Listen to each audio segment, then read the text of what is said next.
It's time for the Ravagers to rise once again to glory! You are listening to The Ravager Report, a Fox Next Marvel Strike Force podcast dedicated to bringing you the latest news, information, and updates. With your hosts, Dorian. It is a name what strikes fear into the hearts of anyone what hears it! And Hebrew Hammer. I'm Mary Poppins, y'all! Hello and welcome to episode 37 of the Ravager Report. I am your host, Dorian, and with me, as always, is the Honorable Hebrew Hammer. Hebrew, how you doing tonight, buddy? I'm doing good. I got my Pellegrino. All right. You're always fine. Very good. And joining us tonight is a very special guest, my original co-host from the Strike Force Damage Control podcast, Muggin. Muggin, how you doing, buddy? What's up, guys? Doing good, doing good. Yourself? Doing absolutely wonderful. So, I just want to mention real quick, this was supposed to be a surprise for Dorian, like we did last time. I had it all set up, but it was a logistical nightmare with the way that we record. So I ended up just saying, screw it. Muggin's coming to join us tonight. Yeah, because we don't do things, we don't record directly on Discord anymore. It makes things a little bit harder. And Muggin, his setup, he can't record himself apparently, so it makes things a little bit more difficult. Yeah, I'm just too cool for that stuff, man. I'll let you guys do all the work. Yeah. So we've got a lot to get to tonight, but before we do, I do want to give a great big shout out to Marvel Man, who joined us recently as a patron. And so Marvel Man is, thank you very much. Marvelous? Yes, Marvel Man is marvelous. There it is. I kind of lost my train of thought there because I was trying to think of the segue to, hey, you know what? If you like the show and you'd like to support us, you can do so at patreon.com/Ravager Report, where we do start at $2 all the way up to $20. And in the $5 spot, you do get the show early. You get early show note access. At the higher levels, you'll get some special things like some roster reviews. You can, suggest video topics. We're still discussing what else we can do to add value. If you are a current patron and would like to give us some feedback on what you feel would be added value at the higher tiers, please let us know. We do this for you guys. So just let us know what you want. All right. So, we've got, like I said, a lot of news this week. But before we do that, let's let everybody know, Hebrew, what'd you do this past week? How am I never ready for this question? It is astounding. I didn't do anything super special, and I know we have a huge night, so I'm just going to go ahead and leave it off as my life is fairly boring. So, that's been my week. In game, did some cool stuff, I guess. I mean, I'm so close to getting Minerva up to T13. So I'm waiting on that final gear piece, the unique. So once I have that, I'm making my way through Dark Dimension, and I'm finally going to be getting Ultron. So I'm excited for that. Yeah, I don't know why you're still not just progressing. You probably could have been done by now. I don't. The grind that it would have been and the frustration is not worth it to me. For how quickly fair. I'll surpass all of that with Minerva, it's just not worth it. I've actually had a couple different people say, yep, you are right to do that because you're going to go by so quick with Minerva. Which is fair. I'm actually, well, you know what? Before we get to me, Muggin, what have you done this past week? I got Minerva, but I had to pay for her. So that was super awesome. I actually made this comment on the Strike Force Discord that I don't recommend people spending this game. I just don't. I don't think you're getting any value for your money, and we're gonna go into my hate a lot later. And I mean a lot. But it's a nice little preview for what's to come, I think. People that like Angry Dorian are gonna want to stay tuned. But I think Minerva is one of those few things that is worth it from a monetary standpoint because she lets you do so much. Yeah, so, I mean, I was gone for what, 2.5, 3 months? Mhm. I can't remember. I left before Captain Marvel. And then Why did you leave? Why? Yeah, why did you leave? Oh, I mean, I think a better question is why I probably not? won't need. Why Yeah. aren't we? Why well, isn't I most of the mean, player base? What was your tipping point? I guess. I don't actually remember anymore. I think it was All a blur. Red Stars was a big one for me. Yeah. And then I actually think it was one of the character releases. I think it was Pissed Off About Fury, which I eventually got over and got him. And there was something else. You'd have to go back and listen to the podcast. I did a long dissertation of why I left, but Yeah. it was just overall dissatisfaction. It was going back on words and things like that. And you know, I've been back. It'll be 1 month tomorrow that I'll be back.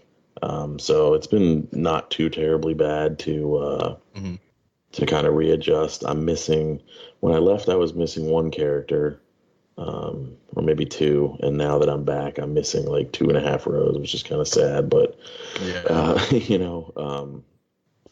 I'm slowly catching back up. I mean, I'm clearing my raid contents on auto. I've already farmed back up. I finished my farming for of my Kree to get 6-star Fury, and then I finished. I think tomorrow I'll finish having all of my shield team at 6-star. So as soon as I get him, I'll be able to do what is it, Fear, or which Enter. one's the Fear the the- darkness. Yeah. Enter the darkness. I'll be able is- to do Enter. I'll be able to finally clear Oh. Enter. Because I haven't Okay, even been messing with Enter because it's like such a nightmare when you don't have the right team. Yes. But I'm slowly gearing up for Fear. I haven't really decided what team I want to take in there, but Just take your shield team in. You'll crush Yeah. it. Yeah. well, I've got Fury and Rocket almost to gear 13, so we'll see Mhm.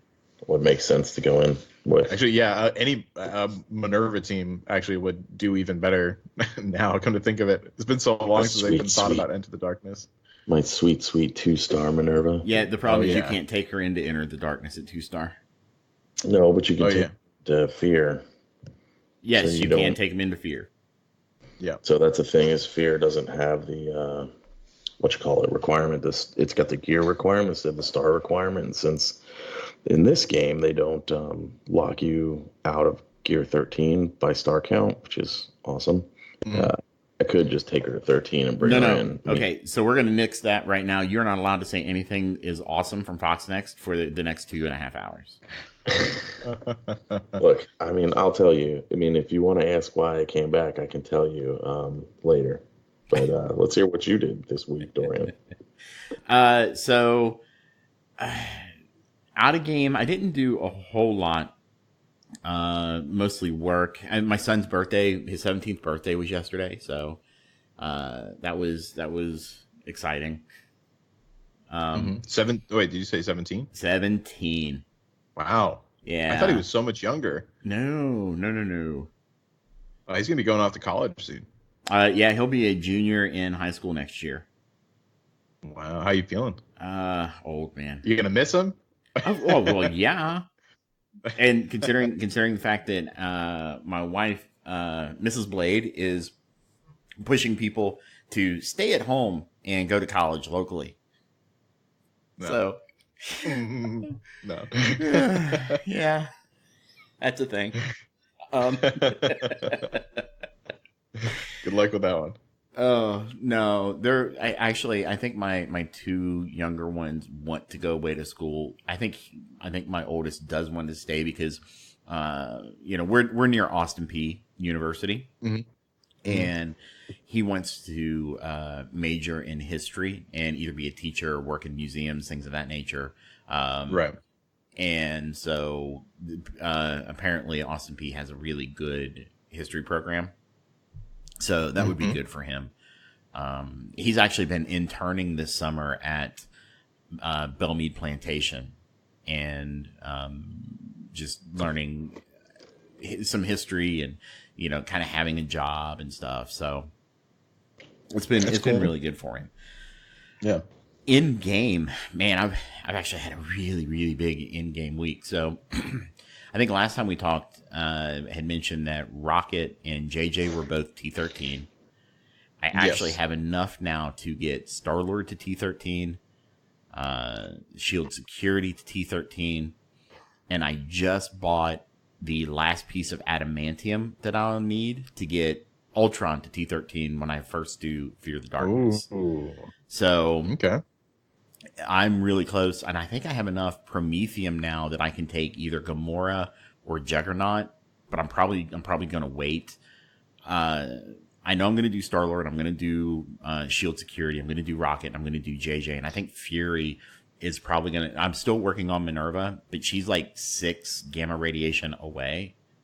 Mm-hmm. And I think Fury, I'm only like 1 or 2 pieces away. So I may go in with those 5 until I get Fury. Or until I get Minerva, and then I may swap one of them out for her. Okay, yeah, that makes sense. So, but we'll see what happens. Yeah, I was so mad. So my son and his best friend went to go see Godzilla on Thursday for his birthday.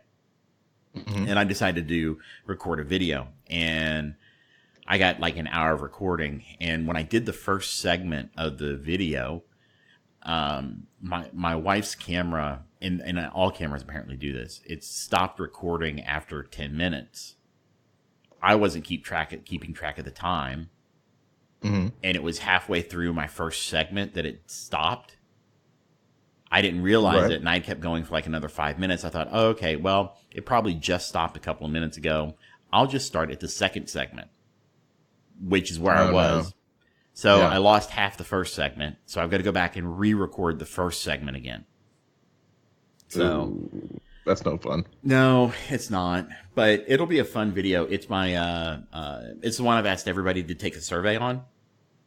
It's the character. It's the June-July 2019 character survey video that I think is probably going to be somewhere around 30 to 40 minutes. Oh wow! Well, good luck with that one. I'm doing top 5 of every role, plus top 5 teams, the name teams only, and then the best and worst legendary. Yeah, I mean, it'll be a fun video to watch. God knows enough Marvel Strike Force fans will sit through any length just to eat up more MSF content. Apparently. So, there's that. I'm working on that one. There's a couple more I've got in the pipeline. So I just got to get back into doing video content because it's been a couple of weeks. After the whole Phoenix debacle, I felt kind of soul crushed on doing video. Yeah. So which is a shame because that was one of the things that you and I both were super excited about whenever we first heard about it. Right? Like, oh man, I really wish that they would just stop raining on my parade. And this week has not been any better. Yeah. So before we get into the poll results, we've got to do it. It's the most polarizing segment on our show. It is Rose Watch 2019. So, by the way, this is a segment now, Muggin. Prepare yourself. No, I've heard it. Okay, I'm sorry. I've been told that another show does a similar type of segment, but it's actually MSF related. So I'm not actually stealing from them. I did not know this thing existed when we started Rose Watch. I think I was actually the first one that said Rose Watch 2019. You were the first one to do Rose Watch 2019, and I just ran with it. Exactly. So the roses, man, I'm going to have to go back. We had stopped using 7 Dust on the roses. This is a segment. So anybody that's not familiar, 7 Dust is a pesticide, and it's extremely poisonous. And we had stopped using it because the dogs, we didn't want to risk them going over sniffing them and getting the 7 Dust and having it harm them. So we went to this thing called Baer, Baer. But it's not been doing anything, so the leaves are getting eaten up. So we're going back to the 7 Dust. We've been stripping the bulb heads off of it, but we've got new ones growing in, so yay. And we do have a correspondence report this week from somewhere in the U.S., from Synapse, who's got some beautiful red hybrids growing, and so that is awesome. So, all right, there's our rose report for the week. I won't go into the rest of the garden because, like I said, we've got a lot to go into. Before we get into the news, obviously, guys, we have got to get into the poll from this week. So we had our episode 37 listener survey, and want to thank everybody that participated. We did get 60 responses, and working on shortening this up a little bit. And so going to hopefully kind of be able to maybe get through this in a decent amount of time. So the first section here was for Ultima 7. Has your alliance attempted Ultima 7? 100% of respondents said no. So how far did you get? I answered no. 100 people, or 100%. Same, for obvious reasons. And then, so the last one in there, because we've been hearing, or I've been hearing rather, some rather negative things. Do you think the Wakandan team is the top tier raid team? Yes or no? Hebrew. No. Muggin. No. Yeah, I also said no, and apparently they are not.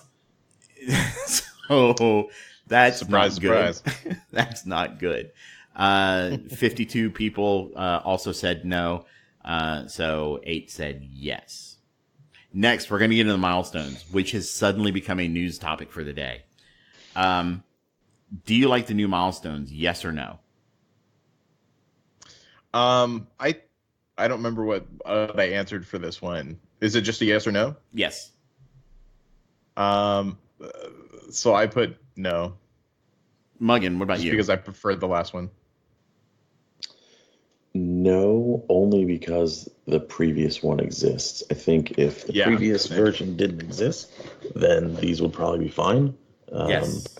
But because those were so good, it makes these look like just total garbage. Yeah, Foxnext's not helping their case here either. I also said no, and I agree with you. I think that in a vacuum, they're fine. Mm-hmm. But because of what we did have, it makes these so hard to swallow. And so 40 people said we already no. know how green the grass is on the other side. Right. It's just, I mean, look, it's the same thing as anything else. The same thing of Phoenix needing 6 stars. When you give us the bone and we get them all at 5 stars, and then you change that, you go, wait, what? Why don't I have what I had last week? Yeah. You know? So changing expectations, yeah. And watch, I promise you, the next legendary will be back to 5 stars. Oh no, of course it will. It'll be back to 5 stars because, well, actually, they have now seen, because people will pay for anything in this game.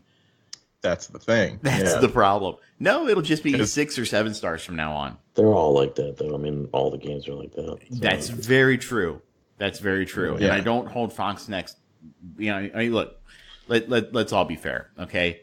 Mobile gaming and has got some of the scummiest practices on the face of the earth. Yeah, it really does. It just, you know, they tried to push the same type of practices into console and PC gaming, and they got lambasted for it. Thanks, EA. Mm-hmm. Which we'll cover, which we might talk about a little bit later as well. Actually, we can just do that right now. Did you guys see the report from the UK about the EA spokesperson? Yes. That was hilarious. People love loot boxes. They're great. They're just like Kinder Eggs, which are banned in the United States. Well, no, they're back now. They're in now. They were banned. They're legit now. Are they back now? I was about to say, I didn't even know that they were banned at all before. Yeah. It was a choke. It was but it was because the choking has in toys. Oh, because okay, actually. Negligent parents. But I did like his buzzword, the surprise mechanic. Was it surprise mechanic? Surprise! Well, she called it like 2 different things, but yeah, one of them was a surprise mechanic. The surprise mechanic was the gold. I mean, that is marketing gold. It's like now featuring surprise mechanics. Yeah. Ooh, I want a surprise mechanic. Oh wait, I have to buy that? Awesome. Yeah. I mean, it's gambling. Let's just call it gambling and be done with it. Yeah, well, she even denied the colloquial term, of loot boxes. She was like, no, we didn't call them that. They're surprise mechanics to us. So dumb. But anyway. that is kind of one of the things. I brought that up because I wanted to get into that surprise mechanic, and I'm glad you mentioned that. That's what we call it internally, because that's what these companies are doing right now, and it's honestly sick. And Fox X is deep into this, where they are using very vague or misleading terminology, or they're using bait and switch, right? They're like close up magicians where they've got you focusing on the right hand while they're talking to you, and then they're stealing your wallet with the left. Yeah. Not that magicians steal. Sorry, guys. Any magicians out there, close up magicians? I think you guys do amazing work. I mean, they're pretty obvious about what they're doing. But like Fox Next is pretty, apparent. Yeah. Do you think it was okay to remove the premium and mega orbs fragments from the milestones and add in the orange raid orb fragments and the T4 abilities? Do I think it's okay? I mean, I think it's okay. It sucks, but I think it's okay. It's just I'm not sure how sustainable that model was anyways. We were getting a lot of stuff. We were getting a lot of stuff. I mean, we were. So yeah, I think that I honestly think that, and don't get me wrong, I love free stuff, but I honestly think that they probably amped it up a little bit too much there, that I don't think it was super sustainable, and so they bumped it down, and now everything looks like garbage, like what we mentioned. So yeah, I think it's okay, but it's certainly not ideal, especially since we know how good it was. So yeah. Yeah. Muggin, what do you think? I mean, I don't think there's like a right or wrong answer to that. I mean, to me, it's okay. I think the milestones should be different, and I don't mind an opportunity to get more orange gear or pulls. I mean, I'd be fine if they did mega orbs and then they did orange raid gear and then they did character shards for another, and like it was a different focus each time they put one of these forward, and that would be awesome. I mean, it gives an opportunity to get stuff. I mean, I got I missed Captain Marvel while I was gone. I got 77 Captain Marvel shards from the last milestones, and I got one pull. One of my orbs so far had a 10 drop of Captain Marvel in it, so I'm up to 87 out of 100. So I mean, I'm probably gonna end. Yeah, I'm probably hopefully gonna get maybe 2 more pulls so I can actually unlock her, which I think would be pretty cool. But yeah, I mean, in comparison to the previous one, it's not as good, but I think it's totally fine for them to change what the rewards are. They just need to be either consistent or we have an understanding that something as cool as what just happened could come back. They don't really repeat that kind of stuff very often, so we'll see how that goes. But if they do it, like you said, it's not necessarily sustainable to just be firing off mega orbs every week for the next 6 months, because they're going to piss all the whales off, all the spenders. And all those premium orbs. Yeah, because Red Stars didn't already piss everybody off. Yeah. Well, I mean, you know what I'm saying. It's just we all got a lot of stuff out of that, and I'm happy that they did it. So maybe we'll get lucky, and 2 times from now they'll do that one again. Yeah, I agree. That would be nice. So I was kind of torn on this because I didn't like the fact that they gave us so much and then they really trimmed it back with the orbs. So that made it a little difficult for me to kind of say yes here. Mm-hmm. But I understand what you guys are saying. It's just. Yeah, my biggest qualm with it is honestly the orange mats. Like, it's not very much. I was expecting a lot more. It's like 10. It's 10 if you max out, and it's only for the one, I think. It's only for the one, and it's only, and that refreshes every how many days? Like 7 or something. I mean, it's 3. I mean, I think the campaign's 3 and the alliance is 7. I mean, it's just so bad. Yeah, I gotta admit, I really thought that it was going to be like a lot more for the orange mats on that than 10. Then at the very top tier, I thought that was a little cheesy and greedy. Well, and and then they're only giving us the orange raid orbs, which have 0 of the uniques in them. Yeah. So, which is, of course, the bottleneck for a lot of us.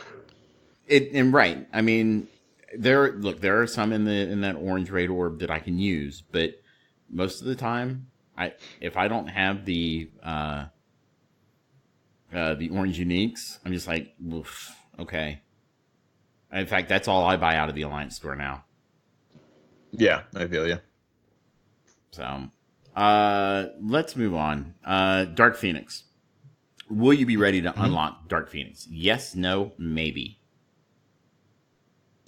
No. That's a no for me. It would have been a maybe, but I no protest. Yeah. So 31 people also said no, which is like 52%. 38% said yes, so 23 people, and then 6 people said maybe, for a whopping 10%. Right. What star level do you expect to unlock her at? I won't unlock her 6-star or 7-star. So 32 people said they wouldn't unlock her, which is funny. 31 said no. 32 said they won't unlock her. All right then. I don't think we need to get caught up in that. No. You know how I am though, man. Yeah. 25 said 6-star, and then 3 said 7-star. Congratulations to the guys that got 7-star. Do you think Cyclops will come to the game before the Sinister Six characters? Yes or no? I said yes. I think so. Okay. Nope. Well, the answer to that is no. So, you know? They announced the Rhino Blitz, didn't they? Did they? Oh, shit. I really hope that was announced in game. I didn't see that. And it's not on their blog post. Maybe I just misread that, because it says rumbling to the fight first is Rhino. Yeah, I might have misread that. I thought they said he was coming via Blitz this week. Or no, actually, that wouldn't be true. Chavez is coming via Blitz this week. Yeah. Okay. Never mind. I don't know what I'm talking about right now. I must have saw that coming first is Rhino and just been like, okay, well, then we're just not getting Cyclops. Well, yeah, it might be whenever Phoenix is on DVD, actually, come to think of it. I really hope that's not the way they do things. I hope they don't wait that long. I hope that because that's gonna. Well, I don't know. I've heard it's kind of tanking pretty bad. So. Yeah. But I mean, it's not surprising. You already have like a very good team put in place with Storm, and Wolverine joining the others, so it should be fine. Cyclops, I think, will definitely be better for sure, but it's okay.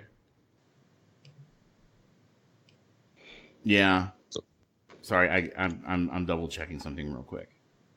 I would say history repeats itself with these guys. So my statement is that I think there's little chance to see Cyclops before you see the first Sinister Six person. I think he's going to be gapped out with Phoenix coming. What's it say? It's the 27th, right? Yeah. On the 27th. So she's coming Thursday. I mean, they're not going to drop him like right after that. Yeah, I would say. I mean, I'd agree. The problem is you kind of need him for that arena team. Yeah, we'll see. But what are you doing, Dorian? Yeah, I'm done. Sorry, I had to double check and make sure I, wasn't about to get sued for anything. Okay, so let's see. But 52 people said no, and 8 people said yes on the Cyclops coming to the game before the Sinister Six. Apparently, they have the same faith in Fox Next that I do. Okay, so how do you think we'll acquire Cyclops? Campaign event, Blitz, milestones, or other? And I forgot one here. I meant to put like raid, gamma raid. Though other works for that. Right. I'm going to go ahead and say Blitz. You think Blitz? Muggin, what about you? Yeah, probably Blitz. I could see one of the Sinister Six coming via the raid, though. That could be possible. I think you're going to see Rhino in the next 2 to 3 weeks. I think you're going to see the gamma raid come back probably after the this round of Ultimus Sevens. you might see the Gamma Raid come in with another one of the characters, and then I think one of them will be a campaign. Yeah, I would agree. Because that gives you campaign, because that's been pretty much how they've done it. If you look at like Spider-Verse, you had Venom in the raid, you had Miles in the campaign, and Miles was also in the raid. He came, but after his campaign. Well, yeah, this is true. But during that time, his campaign was active and the Venom raid was going, right? I'm still thinking that Cyclops might be the Gamma Raid. That's just a gut feeling. The raid has been so long now since the beta ended, and I know we've got the Ultimate 7, maybe, I guess, going on now for people that somehow get 30,000 of those things. But I still feel that the Gamma Raid's coming soon. It'll be after the Dark Phoenix event, and I think it'll have Cyclops. That's pure supposition on my part. Speculation. I don't think you're going to see another raid until after this Ultimate's First Strike. I think you got a month. 20, I hope they don't. I hope they don't hours. take it that far. I mean, no, we'll talk about the Ultimate will. 7 a little bit later. But honestly, this Ultimate 7 is nothing but a player beta test. That's all it is. That's fine. I just don't think they're going to want to actively run that much at once. They can stretch their content out further. Yeah, this is true. They can get more for less. So 24 people said Blitz, 20 said milestones, 12 said a campaign event, and 4 said other for Cyclops. And then finally, do you think X-Men will be the new meta arena team? Yes or no? Yes, I do. I said yes. But let me throw one more thing out for the Cyclops and why I'm almost 100% positive he won't be a campaign is because we already had a campaign and it was Psylocke. So I don't think you're going to get a second campaign for a single team. Yeah, that's true. Maybe. Have they ever I don't think done so. that? I mean, they did it for Ant-Man. Ant-Man had a campaign, right? Wasp had a campaign. Yeah, but that was a while back. I mean, you're right. And that wasn't a full team. That wasn't like a full team. That was a partner. Yeah. I think that's kind of more of a small scale thing. But because they also didn't have as many versions of release for characters as they do now, anyways. Yeah, I think your best bet is Blitz or the Gamma Raid, but I don't think you're gonna. If it is a Gamma Raid, you're gonna be waiting a long time. Yeah, maybe we'll see. Let's see. Sinister 6. Do you like that the Sinister 6 are coming to the game? Yes or no? Sure. I mean, it's a good group, good characters. More characters are always more fun. So yeah, I'd say so. Muggin? I'm gonna go with a heck yes because it has my favorite villain of all time in the Sinister 6, and that's Dr. Octopus. And you better be in the game. Toot sweet. Maybe. We do know that there are more Sinister 6 coming. Mm-hmm. I'll tell you what I don't like about it. I don't like that they're tagging non-Sinister 6 people with the Sinister 6 tag. That's lame. So I argued this too. Who are you saying they're tagging that is not Sinister 6? Wasn't I don't remember. I looked it up earlier. I forgot. Do you mean Green Goblin? I don't remember, to be honest. Okay, because I had an issue with Green Goblin because outside of 2 Broadway shows, and then there was I guess in the Ultimate Universe, Green Goblin had the Men of Sinistry from the 1800s, and I think there was another one that he may have been a part of, but it was called the Ultimate 6, not the Sinister 6. Which is why my initial search didn't show up either of those 2. But they're technically Sinister 6 teams. And considering that the Green Goblin that we have is from the Ultimate Universe, okay. I mean, I think they're stretching it a bit, but, you know. Not who I would I mean, and pick. they're never going to really. I don't think they're ever going to put, like, Kraven the Hunter in or anything like that. So. No, he's such a small potato. So. The next question was, who do you think will be in the Sinister 6 faction? So I gave you the options of Mysterio, Doc Ock, Scorpion, Kraven, Electro, Sandman, or Hydro Man. Mysterio, Doc Ock. Muggin? The only one I put for sure was Doc Ock. I think we have to see what happens with Mysterio in the new Spider-Man movie, and how they spin him in the cinematic universe, because I would see them using his cinematic universe version over his original comic book adaptation if they choose to change his origin around. Well, I mean, we've seen them do there's- that in the past. So they did that with Rescue. So, I mean, it's possible they could do it in the future if they bring Mysterio into the game. I think Doc Ock is likely coming. Is probably going to be a legendary, and I would not be surprised to see them use Octavia from Into the Spider-Verse. Oh god, I'd be so pissed. Well, Oh man, yeah, that's just a cheap version that I don't care to see in this game. I mean, she was pretty cool in the. Don't get me wrong, that movie was insane, and I loved it. But I don't want to see her before I see Doc Ock. well, but she is Doc Ock.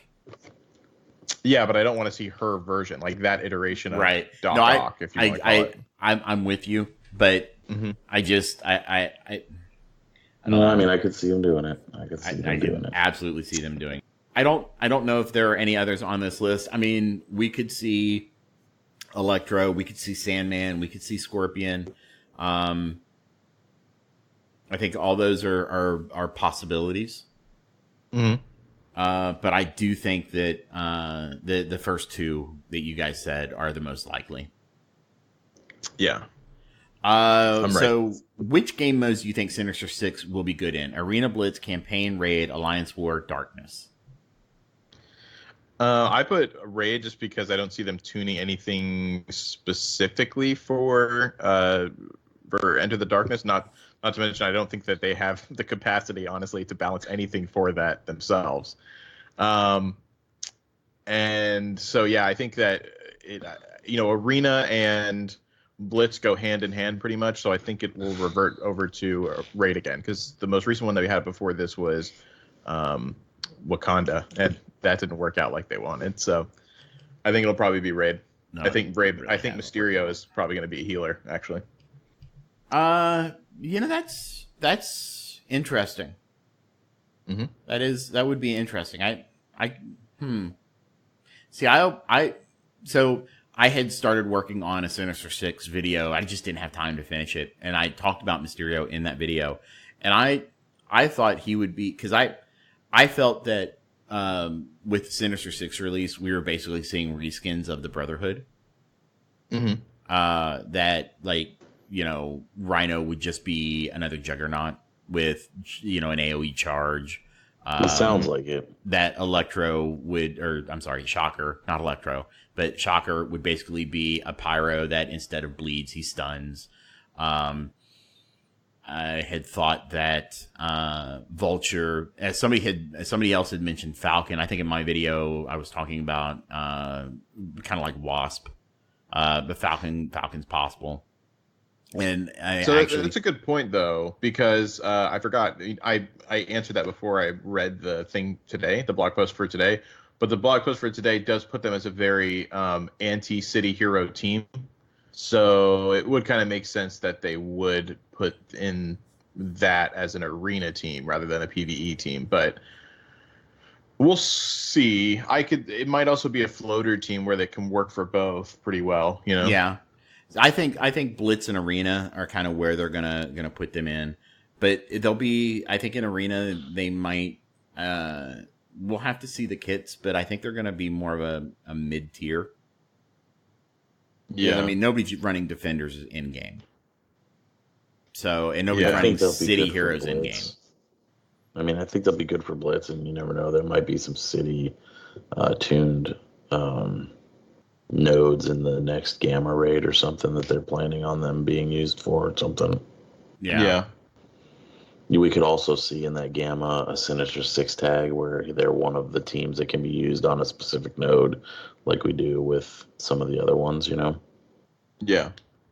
I wouldn't be surprised. But getting back to the video, I had thought that Mysterio would be more like a Loki. Yeah, I as a mean that controller. Yeah. would make sense. It's more of like it's really hard to think of healers in this game. Like what hero would be a healer? Yeah, it is. And It I is think that difficult. if I'm looking for a healer, I think Mysterio is probably a good option for a healer.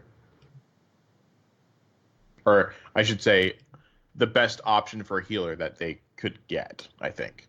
Yeah.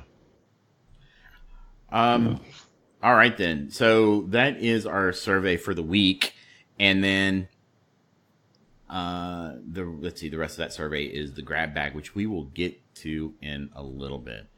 Let's see.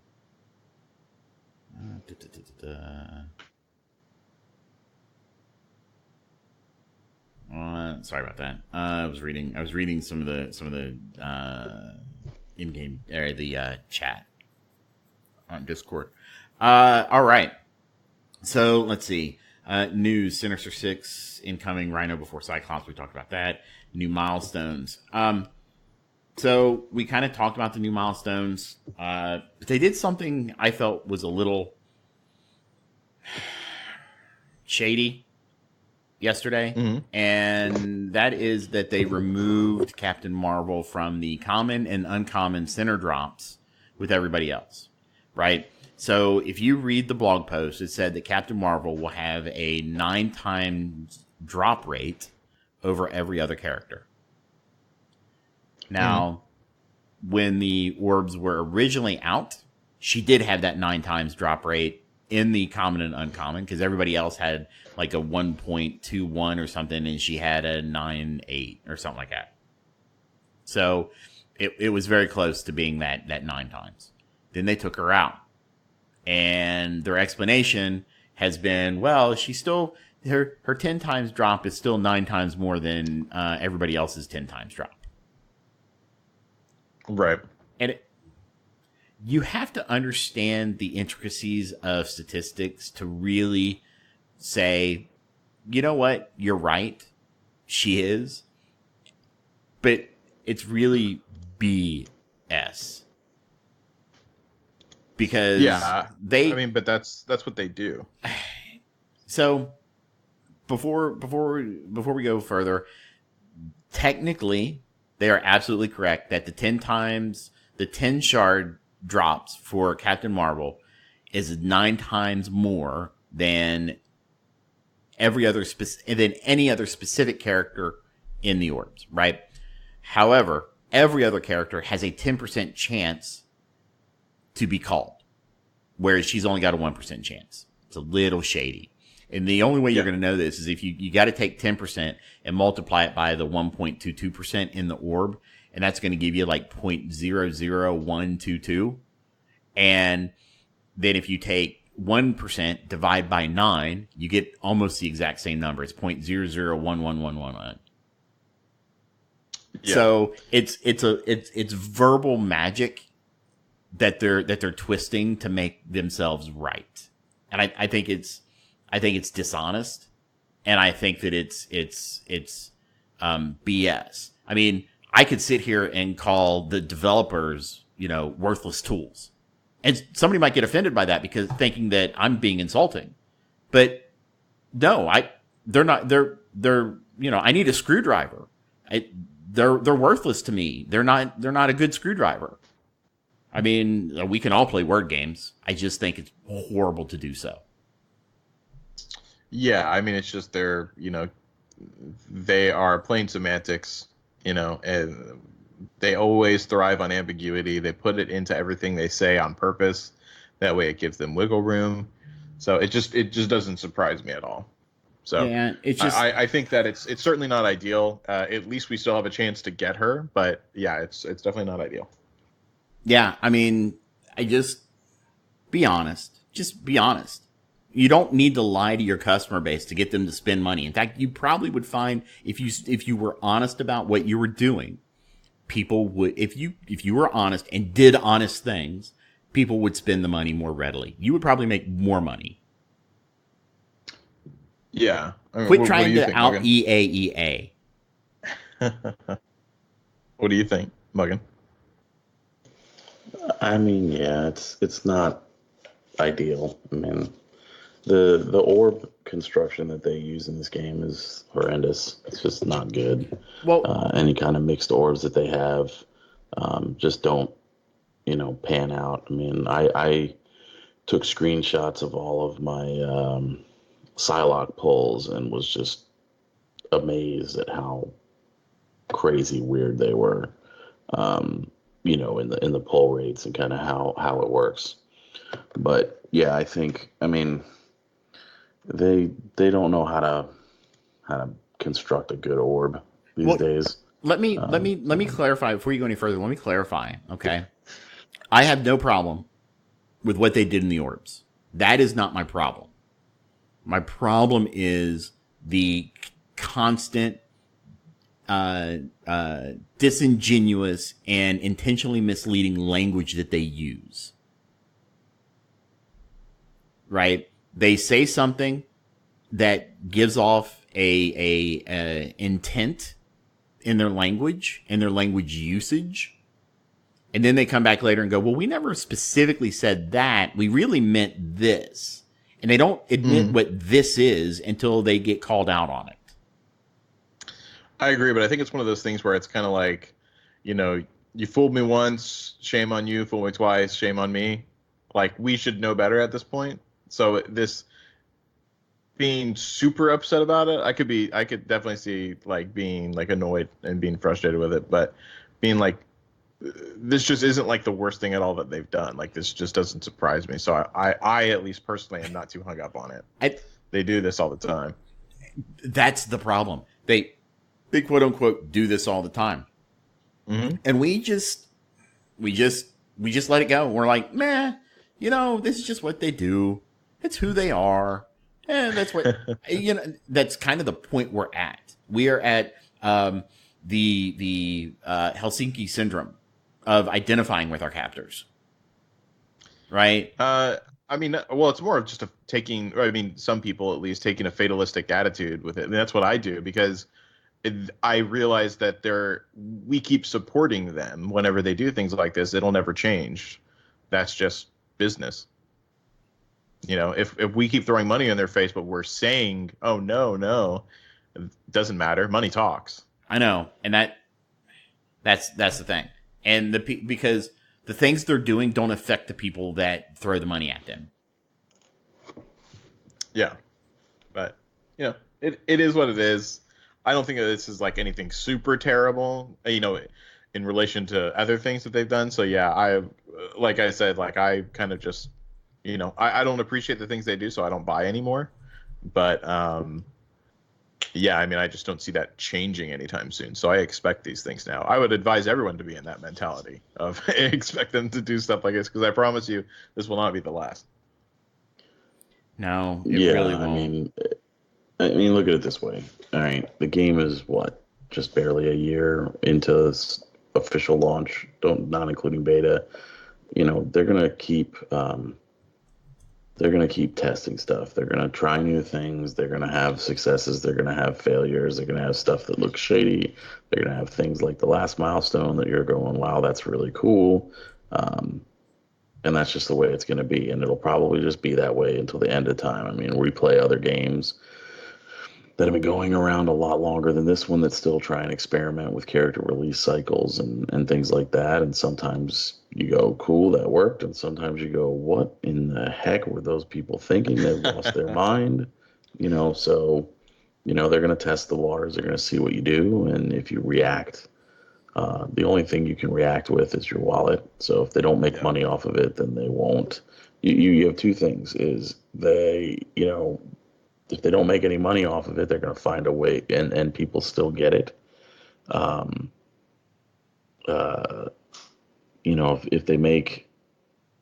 If people still get what they're trying to make you pay for, then they're just going to make it even harder. So, if they make enough money, maybe they go, okay, this is good enough. We made a ton of money. We don't need to push any harder than this for right now in this stage of the game. But, expect 6 months later for that to be a bigger jump, Yeah. I think we should just elect Muggin to just run the company for us. Sold.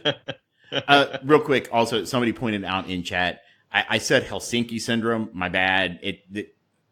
sometimes I conflate the two. It's actually Stockholm syndrome. I don't know why I said Helsinki. I do that from time to time. My apologies. So I meant Stockholm syndrome. It's just a cooler. It's a cooler word. It's a cooler word. Helsinki is cool. Sounds cooler. Helsinki is a cool word. There's no doubt Stockholm about that. syndrome is just boring. I've heard it too many times. Yeah. But that's really kind of where we're at. That's just we'll have to. I don't know. So I think it's still more of just a fatalistic attitude than actually like Stockholm syndrome. Symptoms. Yeah, and I think Like- for me, I think one of the reasons why I get so upset and passionate about it is because I do have that inside track, and I have that direct contact, and I honestly believe at this point Cerebo just wants nothing to do with me, because you guys know me, I can come across confrontational. Even when I'm not being confrontational, I can come across confrontational. And so I don't let even the little things lie. And it's a mistake. Sometimes I should just let some things go. And I'm kind of getting to that point, but we call that a character flaw. And yes, I know it's a character flaw. I embrace the character flaw. It's I know that is exactly, you embrace the character flaw. There's a Not guy. Bad thing. There's a guy I've subscribed to on YouTube. I won't mention names. But he did a video that he released last Monday, and he signed off. He was talking to somebody. He goes, "I understand your point. I just don't care." Yeah. And I'm like, yeah, I want that on a mug. I want that on a mug. Make a good mug. All right. Well, next topic, I think. This one's just going to put us in anger zone. Let's see. Next was Ultimus 7. So obviously we three are in the same alliance, and we have not done Ultimus 7 yet. Nope. But it's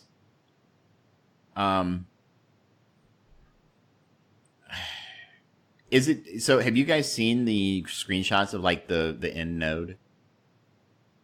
Yeah. Yeah, it's like six red stars. Mm-hmm. I saw that one. It's like 500,000 power or more. I mean, it's something outrageously crazy. Yeah, absolutely. Okay, I mean, I want new content to be difficult but obtainable. Well, I mean, if I'm honest, I mean, I think that this is pretty okay. Yeah, I'm not upset by the Ultimate 7. I don't like what they're doing with you got to do the Ultimate 6 at 100% to get tickets for the Ultimate 7 so that you can beta test the Ultimate 7 for us. That's really what they're doing. I'm not surprised. That's just a make the whales happy and stronger get strong, tactic that they do all the time. But as far as I am kind of at least right now looking at it preliminarily, I think that it looks good as far as scale is concerned. I think that where it is, especially with the level increase that's going to be coming soon, I think that we're going to be right on track for people that are completing fairly easily now, at least getting the 30%, and then slowly working our way up over time. The thing that concerns me the most is still the red star effect on, being very hard to cross over in some cases if you have really bad luck on getting those especially meta characters, red stars that you need to be effective. And I've mentioned this several times before, but the longer this game goes, the more that's going to be a problem, because it's going to get into, I mean, right now you're seeing at the end nodes there, you're seeing 90,000 K characters. I don't know why I said 90,000 K, but 90K characters. So, if you're not able to get those red star drops on those meta characters that you need to beat these nodes, then you're going to be really, really screwed. Especially if you got to remember, as we go up in stars for red stars, that percentage difference gets exponentially different. So, as we're working our way up to basically 7 stars on things and red stars on things, it's going to get dangerous quick. Yeah, it really is. And just like you had mentioned about, it's going to get worse the longer it goes on, because the drop rates are going to just get worse and worse and worse. And unless they revamp the Red Star system even more. Right. And I really don't think they're going to do that. I mean, so I've worked with a friend of the podcast, Avenue, quite a bit. And I've not released the third video in my Elite Store series talking about the promotion credits, which I've seen a lot of people doing or talking about doing. And it makes me want to rage so bad and throw things at the wall. Yeah. because the only, like, I get it from the standpoint of it's the only way to get a red star on a guaranteed character. But the cost to do so is so bad. Right? Oh yeah. Of course. To get a 3 red star character, you're giving up 2 4 red stars. Now, it may be 2 4 red stars you don't care about. But the whole point of this system right now should be to get everybody to a baseline of 4 red stars. You want your entire roster at 4 red stars. You have to get them there. Because it's only at that 4 red star level are you going to start getting the 5-star tickets. Right? Yeah. So you've got to take stepping stones on this progression system. Stop getting 2 red stars. Stop getting 3 red stars. Stop getting 1 red star. If you are not getting your entire roster to 4 red stars as a baseline, then you are throwing away orbs and you're throwing away tickets. Yeah, I agree. I think we can all collectively agree on that one. And Muggin, I'm sure you agree with that. Yeah. Yeah, unfortunately, there are people in the community that don't agree with that. And just trying to say, hey,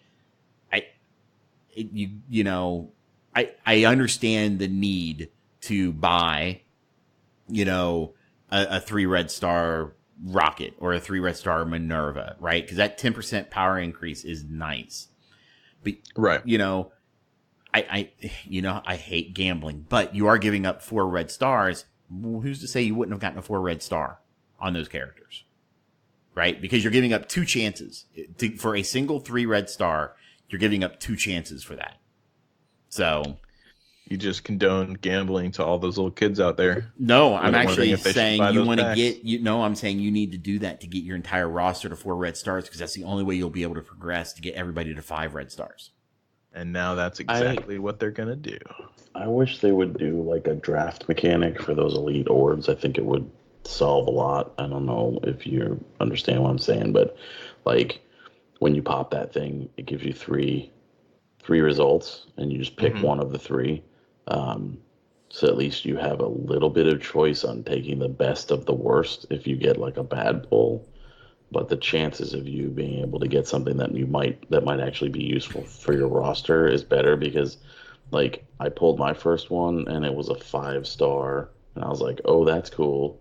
And then it was like Hydra Assault or some crap. And I'm just like, yeah, great. So I finally get my 3rd 5-star, and it's another you're my 4th, and it's like all my red stars except for 1 are just on trash. It's like AIM Monstrosity and Hydra. That's a this good guy, character. And it's just like he's not God. Okay. Keep saying it. Listen, it's there not are a meta worse. Character. There are worse. I'd rather have a 3-star on a meta character than 5-star on a piece of trash. No, and that's what it boils down to. No, you really don't. You really don't. Do. No, you don't. And the reason being is that if you open a Elite 5 orb, okay, and you pull that trash character, and that trash character, or let's say you pull that meta character and you upgrade them from 3 to 5 now, you're only going to get Elite 4 tickets. Whereas if you had your roster at Elite 5, you're now pulling Elite 6 tickets. And that's what you just said is what people are doing, and that's wrong in the long term. It's a short term gain. Right. But this game right now, because of the nature of the RNG, is all about short term goal gains. Mm-hmm. To say, I need my entire roster as they continue to add 3+ characters every 30 to 45 days. You will never be able to get to the point where those 4-star orbs are really going to generate the 5-star stuff in any kind of speed. So you have to look at the value of the short term versus long term.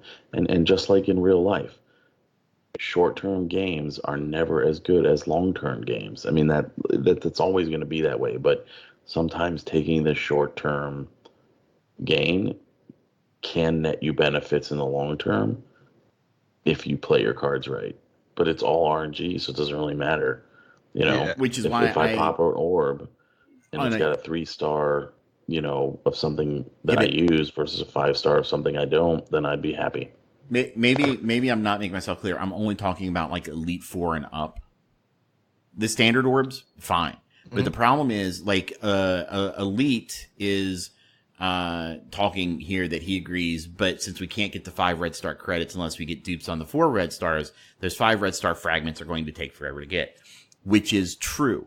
However, if you spend those Elite 4 orbs, which are guaranteed 4 red star characters, if you spend those to get 3 red star characters, you are actually setting yourself back further from being able to get to the 5 red star fragments. Mathematically, you're setting yourself further back. Yeah, my statement is more about overall. Right. I'm not talking about the specifics of the elite versus the non-elite versus the 4-star elite versus the 5-star elite versus the 6-star but the elite. problem Most is- convoluted elite. system in the world. It is a it's convoluted dumb, system, it's but the stupid. problem is There's no making valid sense of it. You just, I mean, the amount of time it takes to generate those elite red star orbs and pull them and then turn them into the next tier is so astronomically stupid that it's not even worth having a conversation about. Well, I'm but just talking actually- about the value of a 5-star, 5 red star on a non-used character versus a 3 red star on a used character has higher value Yeah. in I play, agree. not in generation of elite red star orb credits. That's what I'm saying. So Right. for me, But the only way that you're going to get 4-star the only way you're going to give up that 5 red star for a 3 red star is if you're spending those elite on promotion credits. Right? I'm not talking about standard orbs. Standard orbs are what they are. But the only Right, way what you're I'm going to get a saying is- guaranteed 3 red star yeah. is to buy them through promotion credits. No, okay, that's where you're not catching me. What I'm saying is I would have rather have never pulled that orb at all, because it might as well not exist, because that 5 red stars is completely worthless to me. So all the time it took to generate those credits is worthless. For right now. You know what I'm saying? For Period. right now. Right now. But in the, For the the short-term gains, which is what he's talking about. In the short term, yes, absolutely, I agree with you. Pulling a 5 red star Hydra rifle trooper is horrible. But when you have a baseline of all your characters at least a 4 red star, you'll be very happy you have that 5 red star because you'll be generating more tickets. To me, with the way red star pulls go, I have no inkling in my mind. There is no way that I will still be playing this game by the time that would happen. There's no way. You're not going to be playing in 100 some years? No. Plus, I also think, and just to go along with what he said, I've been thinking this whole time. The landscape of the game will change before you even get close to completing that, and then you're going to be like, why did I spend so much time investing in characters that I don't need? Because we could see things drastically change tomorrow. We see them do that all the time. Meta teams now that are, I mean, I know this isn't a 1-to-1 ratio with game system mechanics versus, meta characters, but we see things that really change the landscape of the game all the time. Even just the introduction of red star characters alone, or red stars alone, it was game changing. So I expect them to probably change the whole red star system before anyone gets close, or at least any free to play person or Dolphin gets close to completing that whole plethora of roster with 4 red stars. Yeah, you have to remember that the people that are going to benefit from the statements that you're making are, about, when your roster gets to that point are whales, and whales don't care because they'll just throw more money at the problem. Those are the people that within the next year will have their entire roster at 4 red stars. A free-to-play player has no chance of having their entire red roster at 4 stars within the next year. It's just not going to be possible. I'll have to go through in the next year, you're going to have another, 20, 25, 30 characters added. That's 25, 30 more 4 red star pulls that you have to get that aren't, that you don't already have. To go, every 4-star I pull generates X. So. All right, well, we've talked this one into the ground. So yeah. Well, I mean, red Next stars, topic. man. How can you not talk it into the ground? Right? I know it's somehow always because it always goes back to red stars. Because this game might as well be, Marvel Red Star Force. I mean, if you don't get lucky, you're screwed. I mean, it has the single most influence into the game, like out of any mechanic. So it makes sense that everything goes back to it. But yeah. Yeah.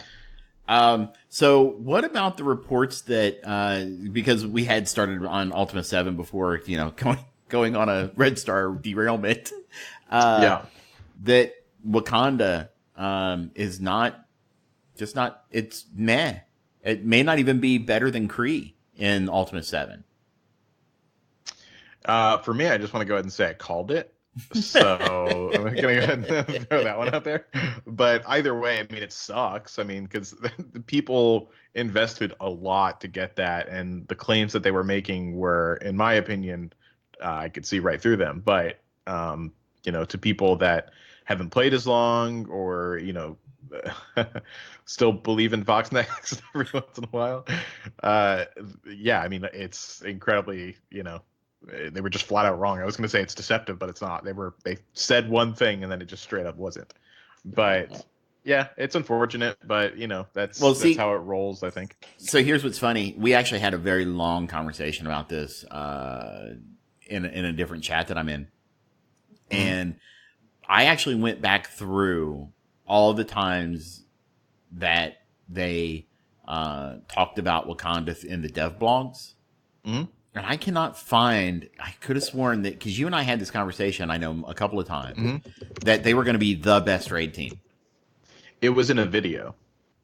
Was it in a video? It was in a video. Was it in a little promo doing? video? It might have been, but I remember it was like animation over the video saying the premier raid team. Oh, that's okay. I'll have to go look at those videos again, because in the dev blogs, it only says the new top tier raid team. So that obviously gives Fox Next a ton of wiggle room, because what do they consider top tier, right? Anything from Defenders up could be top tier. And which raid? Right. And which raid? Top tier Ultimus 5. They're a top tier Ultimus 5. It could be. I mean, maybe they're okay in Ultimus 6. I mean, I don't have them, so I take don't that know, team into Ult 3, they're gonna crush it. Well, that's the thing. I mean, it's just, but it boils down to maybe they come out in Gamma and there's a lane that they just completely crush, and they go, "Yeah, this is the raid we were talking about, guys. Yeah, this is what we meant. Ultimus 7. We never specified. It's ambiguous. They didn't specifically say Ultimus 7, and look, we dealt with the same thing in another game we play where, hey, this team is great, and then they come out and people put a bunch of money into it, and they're not that great. And they go, oh, yeah, well, apparently there was a bug, our bad. Are you talking about GG? I mean, yeah. Did they fix that? Have you seen GG with it new? Yeah, no, they did, but it's been months. It's been, what, 3 months, 4 months since Well, that's because they were trying to gear up for Padme. Right. No, I understand, and I don't want to get too deep into it, but what I'm saying is, when it comes to these types of games, if you make an investment before you've seen someone do it, like, hey, look at this cool team I found. Here's a video of it kicking butt. Barring that being in your possession before you make an investment in any of these types of games is a risk. It is a risk. And that's why Fox did the risk pay off? Maybe, maybe not. If it did pay off, and you're like one of these guilds that gets in there and you did that and it pays off, then you are way ahead of the game. If it didn't pay off, then, you're not as far up. But hey, look, you've got a new Blitz team or something. You know what I mean? It's just like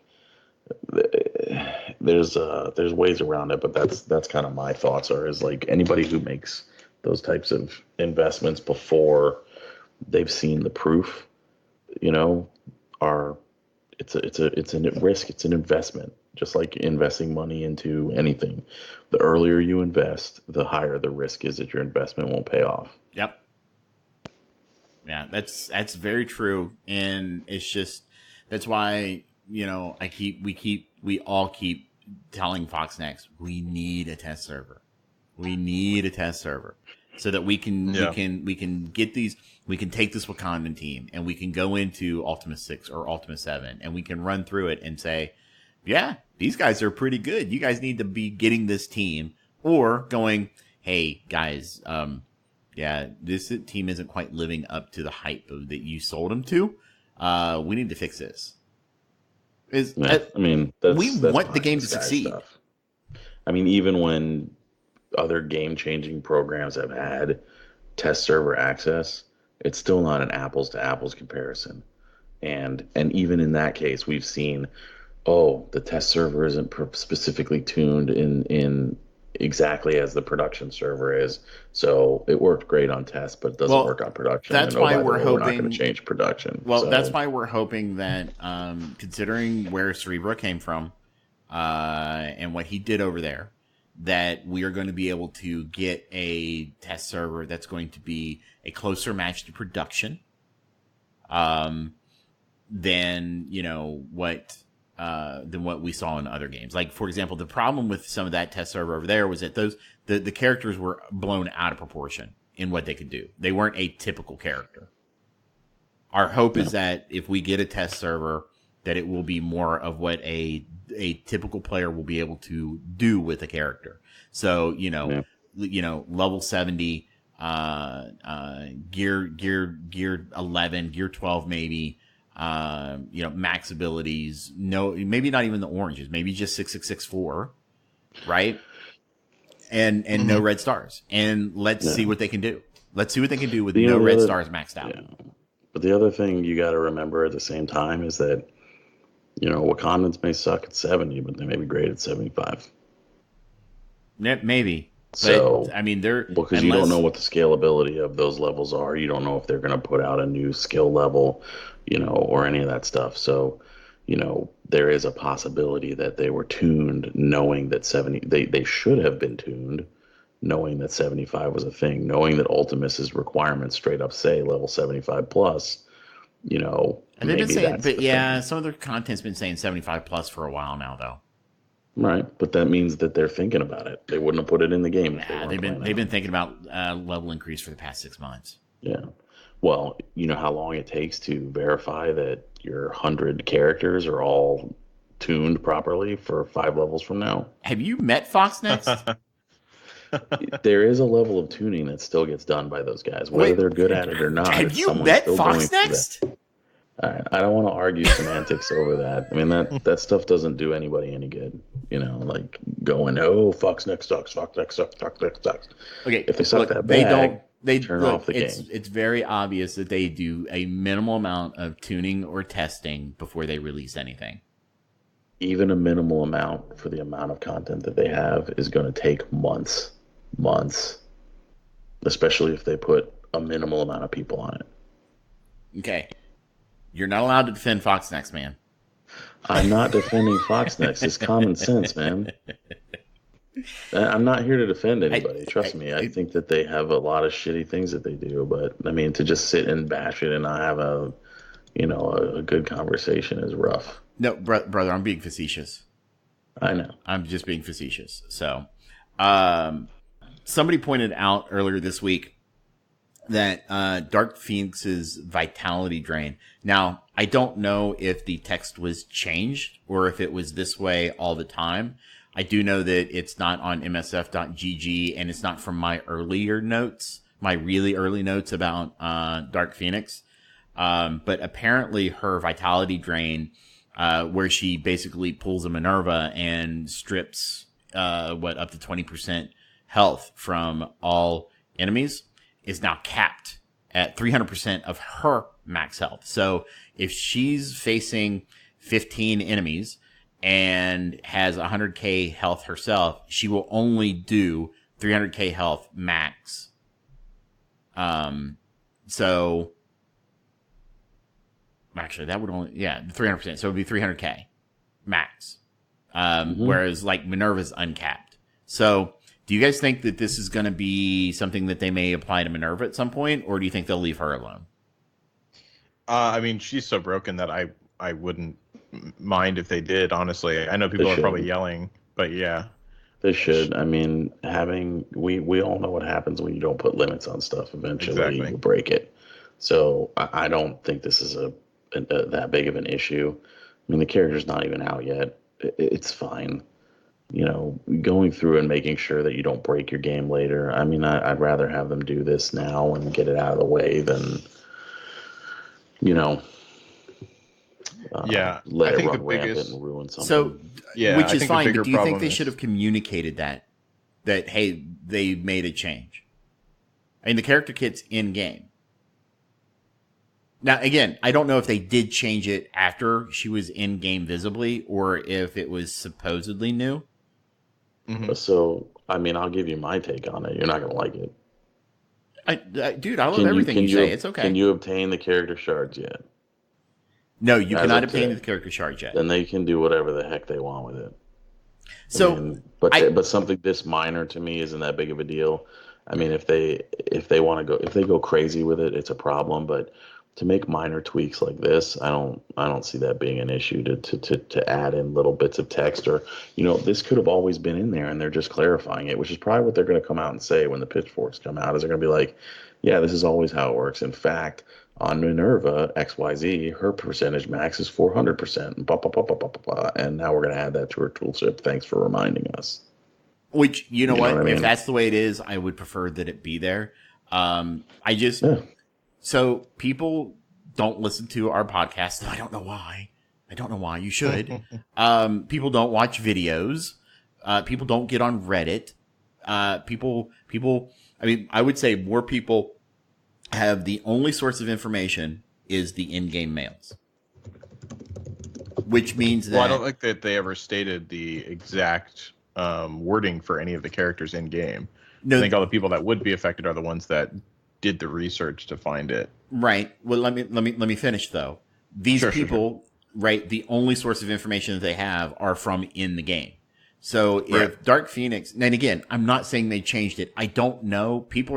I've heard varying reports. I've heard people say that when she was released into the game accidentally the first day, that the text was there. I've heard people say that the text wasn't there. So until I see a screenshot, I don't know. But I'm saying that... and honestly, if she was accidentally released into the game, you shouldn't take anything that was on that kit seriously at all, because it was a mistake. It wasn't supposed to be there. But she's been in the game. The point I'm trying to get to is that she's been in the game now for at least as visibly. You can go. You've been able to go look at her kit for a little while, right? Right. People may have gone and taken a look at the kit, and that's the only source of information that they've had, and made a decision on whether or not to purchase or, you know, do things, change strategies to get her character, right? Right. If they change that without informing people that they've changed that, those that used that as a determination for doing anything were left in the dark. And I don't like, I want more transparency is what I'm trying to say. I don't care that they changed it. And I think maybe I'm coming across wrong here, is that I don't care that they changed it. I care that they don't communicate that they're doing these things. Especially for even if you can't get terrible. Your point of stealth changes to kits and things is definitely something that needs to be addressed. Every time they make a change to the game, there should be a patch note with every single solitary little thing that they do that has any effect on gameplay experience. And that's period. That's the end of the statement. I mean, it should be there. That's kind of where I'm getting to. Slightly gray area. I think this is a slightly gray area because it hasn't been released to play yet. Like we can't play this character yet, so it's changed before that. So it comes into do they have to disclose that? I certainly think it would be nicer that they did, but I don't think that it's terrible that they didn't. I'm totally against them changing things that are already playable and you know, we have no control over, and then all of a sudden they change it. We don't even know. That's screwed up. But this hasn't released yet, so I give it a little bit of leeway on me being upset about it. I still think that it would be nice of them to do, but it's maybe slightly. maybe it's just a bigger deal for me because these types of things just continue to happen, and it just. Oh yeah, it's frustrating, and it's reached kind of a head for me, right? And it's just, I'm just like, why can they not just do the simple things? No, I agree. I mean, if they did it, they could make a patch note for it. I mean, it's not that hard, but yeah. At the same time, I mean, we'll have to see what happens. I mean, they were pretty. What was it? The last thing they changed, I thought they put out like an in-game email. They were like, "Hey, we're changing this because of this, and here's what it is now." Right? I mean, they've done that before, so right. I mean, they've put out examples of the aptitude of knowing how to handle a change. So they should just make it consistent when they make a change. Just send an in-game mail about it. Yeah, I think that would be nice at least. So I want to hit one more topic that Foxnex has not confirmed this. I don't know how much you guys follow Reddit, but a good bit, yeah. There was a very long, in-depth Reddit post, and this goes back over a month or so now, right? Where somebody came out and said, "Hey, we're seeing the values change in the raids. Are you stealth nerfing this?" And Cerebro came out and said, "Yeah, we intentionally make it dynamic." Well, a little bit more research is done by this user, and I don't have his name, and I apologize. Give me 1 second. I'm going to grab that real quick because I think this I want to say it was credit. I want to say it was Marvel something, but yeah. Yeah, I think somebody said it to me. Maeve the Great. Maeve the Great. Thank you, Maeve the Great. If you're not a listener, boy, I wish you would be. Because I would love to talk to you about this. Because I what you did here is what this person did. What you did is amazing. So after a whole lot of research and tracking everything that happens, basically it was determined if you go into Blitz and some start tech from the opponent gets applied because they buffed the Blitz, right? Mm-hmm.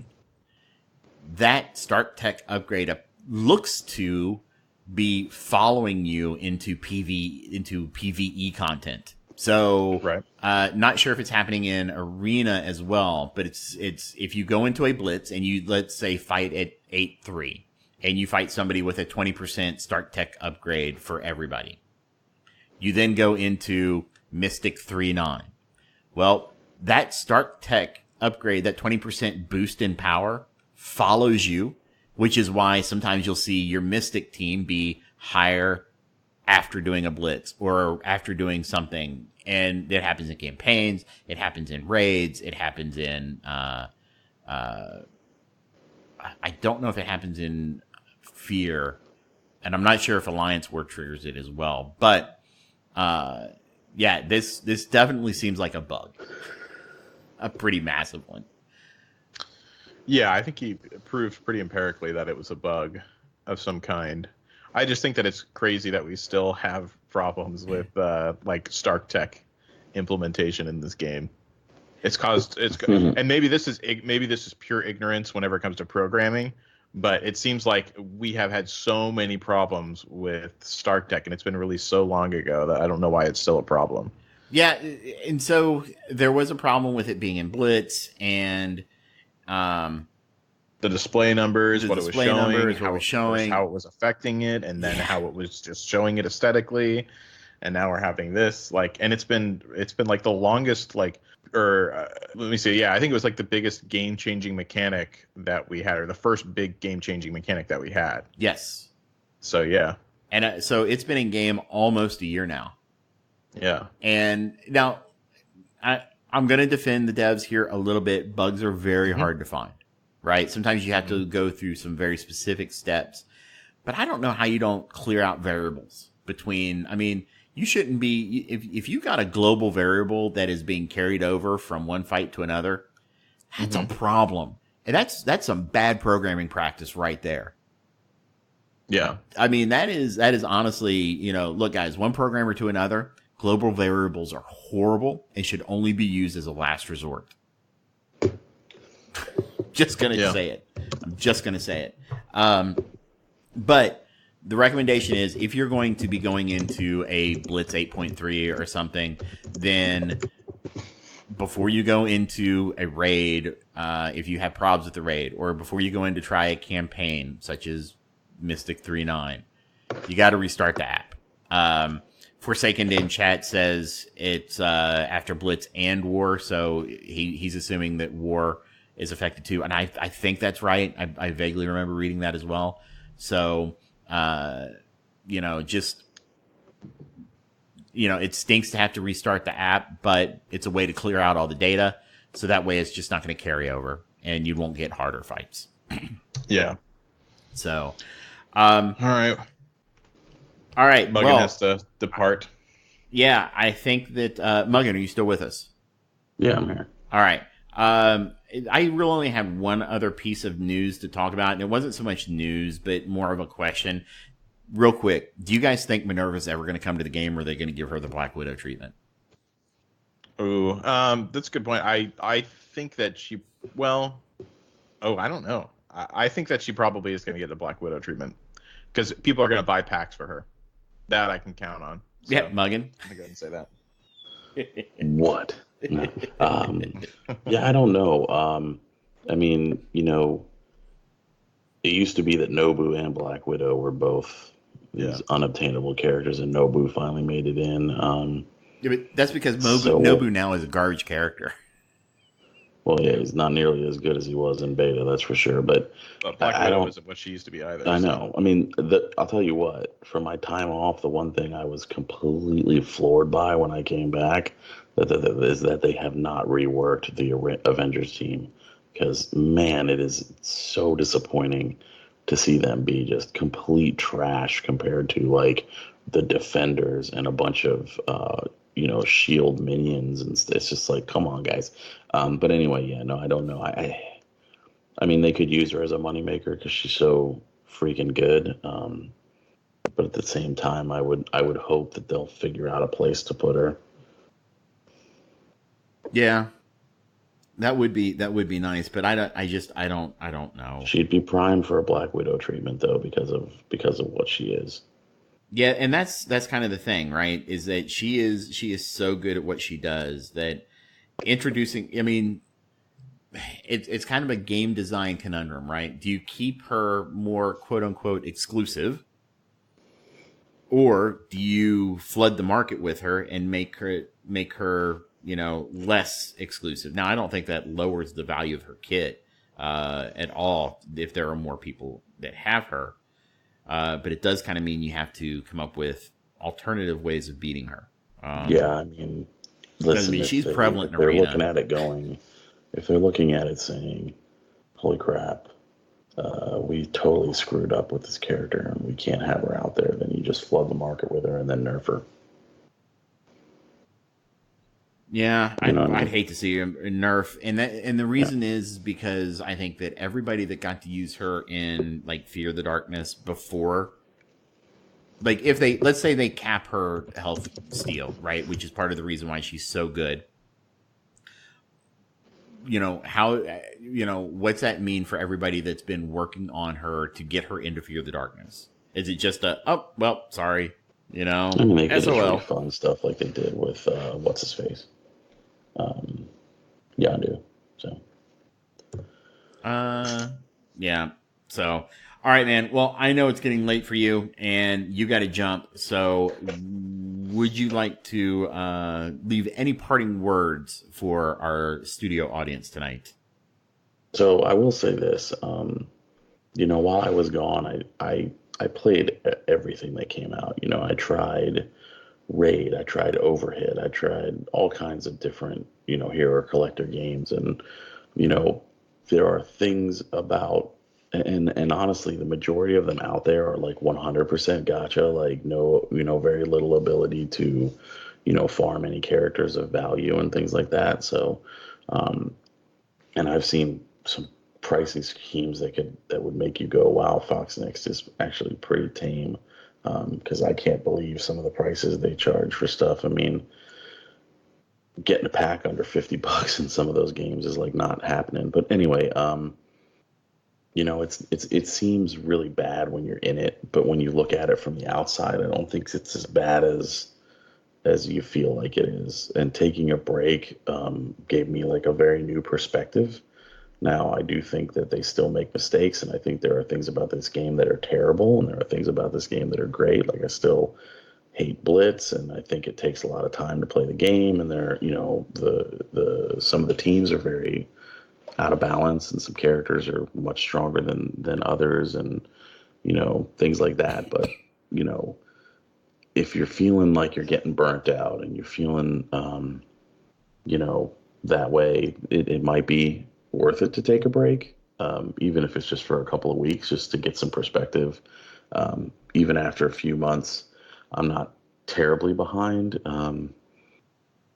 And I mean, I'm behind, but I'm not so behind that I can't, contribute to my alliance. I still make hits in war. I take out teams. I still clear my full lane in U6, and I'm still holding, relatively decent, and I've been doing okay in Blitz. When I tried for Cyclops and stuff like that, I did fine, and stuff like that. So, it's just worthwhile to kind of take a breather and think about it, and try some other games, try some of the other hero collector games that are out there, so you can understand kind of how MSF fits into kind of the ecosystem of this type of game in the mobile market, because there are a lot of games like this, and every one of them has similarities and differences, and it was really eye-opening to me, to be honest, when I tried all these other games that people said, oh, this is awesome. I kept going, well, it's not as good as Star Wars, and I can't farm what I want, and it's not as good as MSF in this way, and it's not as good as Star Wars is this way, but it's better in this way. And they all have pros and cons, but I actually found games that the time commitment was double what I'm putting into MSF right now, and there was no way to keep up with anything like that. So yeah, no, I feel you, because because you Hebrew and I all play AFK Arena, and that game surprisingly is a huge time suck. It's an idle game. It can be. that can take forever. It can, or you can let it roll. You know what I mean?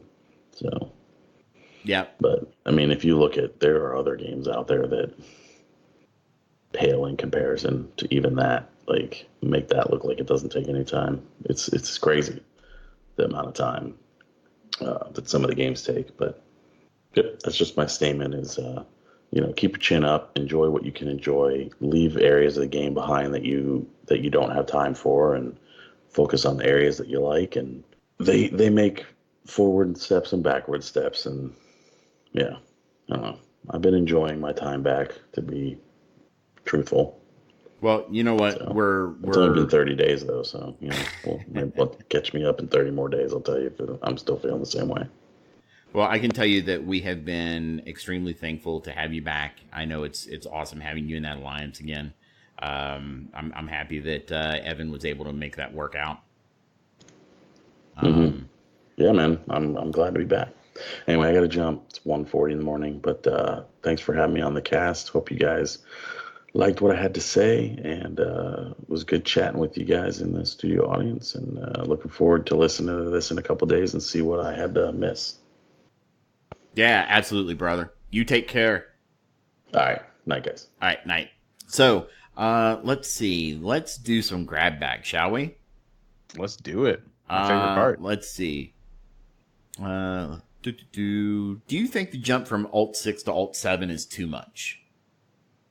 No, I don't. I actually think it's, from looking at it superficially, at least, I'm not going to say anything definitive yet, but I think it looks pretty fair, actually. I kind of gave the breakdown of what I think, it should be, and how it matches up to it. But I'm worried for other things, like I mentioned. But yeah, I think this is pretty fair. Yeah. Now, that may change once we get into Ultimate 7. Right. That's what I said. I'm not saying anything definitively yet. Yeah. Let's see. Which fictional setting would you most like to be in, and what place in that setting would you like to be in, i.e. a Ravager in the MCU? Does it have to be Marvel specific? Did they say anything Marvel specific? No, it just says which fictional setting. Okay, so definitely I would want to be in the world of Pokemon, for sure. Either in the world of Pokemon or the world of Harry Potter. And if I was in the world of Pokemon, I just want to be a trainer. And if I was in Harry Potter, I'd certainly just want to be a wizard. An aura, specifically. Both excellent choices. Yes, the best choices. What about you? It's sorry, I pulled a character. I had 7 stars out of an orb. I gotcha. I hate also, that. Naruto for me is a good option. Also, Naruto would be chakra cool. user. Yeah, that would be cool. Boy, I kind of want to go. The first place my mind goes to is Middle Earth.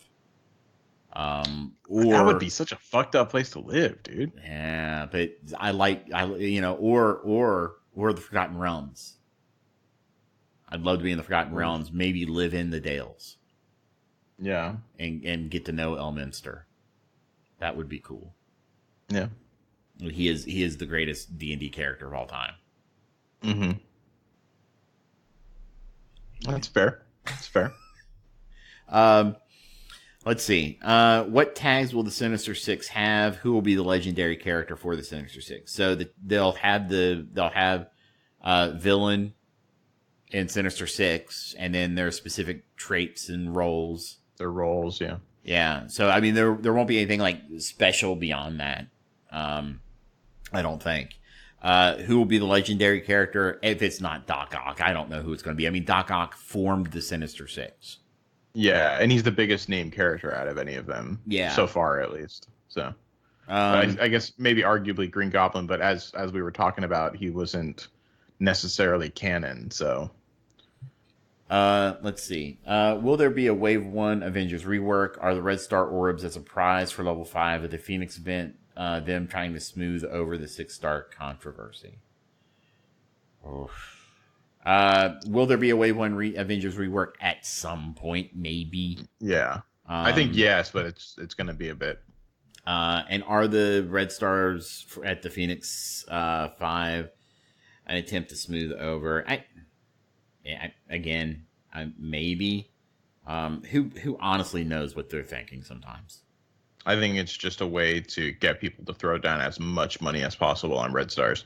Yeah, I mean, I'm not disappointed because I should get that 5-star. I'll get those, and it's only 5 Red Stars. I mean, it's not like it's a big number. I mean, I get 5 free. I mean, it's pretty big. And you get like 12 a week, right? So yeah, and honestly, if they're standard orbs, if they were 5 Elite Fours, okay, but they're not.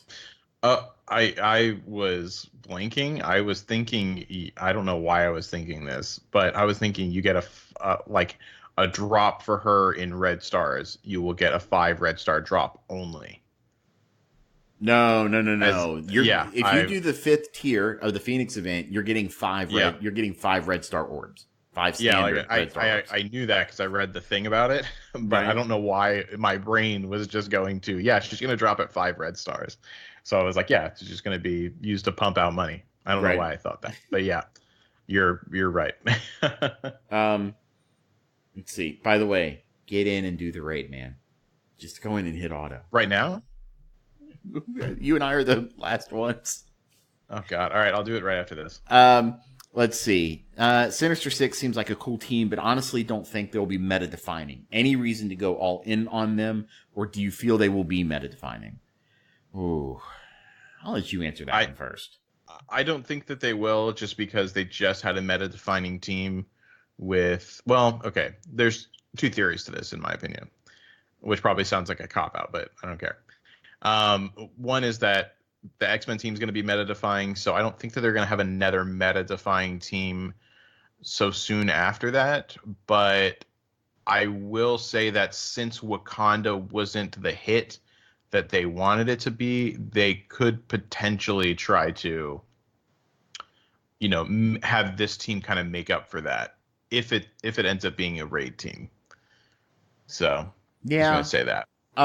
I think they're going to be a fun team, just because they're going to be designed to counter, I guess City Heroes, which is actually a lot of brawlers too, if you think about it. Yeah, for sure. So I think it'll be kind of a fun team, but meta defining, nah. Yeah. Let's see. What's your favorite drink, both alcoholic and non? Alcoholic would be a sturdy and stout Moscow Mule. Non-alcoholic would be some form of sparkling water. I prefer Pellegrino, and then a twist of lime. For me, alcoholic is Maker's Mark. I love my Kentucky bourbon, and I grew up on Maker's Mark, so That's fair. And that's not a lie. I was drinking Maker's Mark at like 8, 9, 10 years old. Jesus. Well, so my grandfather made himself a drink in the evenings, and it was Makers with Diet Pepsi or Diet Right. And he would let us have sips. So, Okay, I feel you. You know, I mean, I say that a little facetiously, but not. In fact, fun story, my brother once didn't realize that my grandfather hadn't finished making the drink yet. And we loved it because it was so sweet, right? And so he went and he tilted the glass up and just took a big old swig, and it was nothing but Makers. Yeah. And he was like 7. That'll put some hair on your chest. Oh, he just immediately went, Yeah. Sounds about right. Non-alcoholic for me, it's got to be Coke. I love Coca-Cola. It's my favorite drink on the planet. Nice. But that I OG prefer, drink. Huh? That OG drink. Yeah. I mean it, but it's got to be in a glass bottle from Mexico. Ah, okay. So you're a purist. Yes. I gotcha. Yeah. Stick your nose up at the rest of us with our regular Cokes. The plastic bottle. Hey, did you hear they're bringing back new Coke? Ugh. I did not hear that. But Yeah, I think I read that on the news somewhere. Ugh. Let's see. If the only way to unlock Gambit was to buy him, would Hebrew cave on his no spending to get him? At this point, no. I've said I am so stubborn, it's ridiculous. So whenever I put my foot down on something, especially whenever it comes to like my morals, so if I put my foot down on something, it's staying there until something dramatic happens. So can I pass on some worldly wisdom? Sure. Okay. Don't call it stubborn. You're principled. You add a nice little flavor to it. And I actually applaud you for that, and I respect you for sticking to your guns, man. Being principled is important. I just don't like hypocrisy. I think we've had this discussion. Yeah. Let's see. What's more likely to happen in the next 3 months? Minerva becomes farmable, or Fox Next releases an update without breaking features of the game, and you must pick one.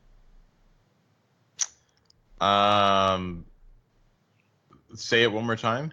So what's more likely to happen in the next 3 months?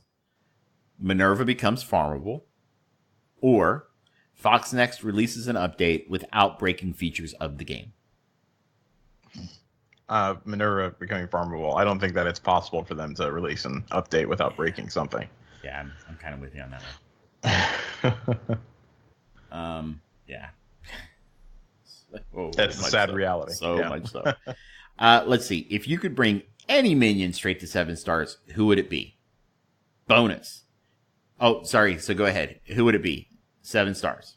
Minion. Go. Right now, assuming that it's, out of my roster, so it's not including people I already have up to 7 stars, probably Merc Lieutenant, I guess.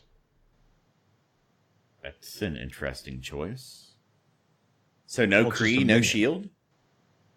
I have all my shield up to like 6 or 7. Okay. And I don't like. I would rather have someone make the jump that's currently incredibly low for someone that's very close to 7 stars, if not already at 7 stars. Okay, that's completely fair.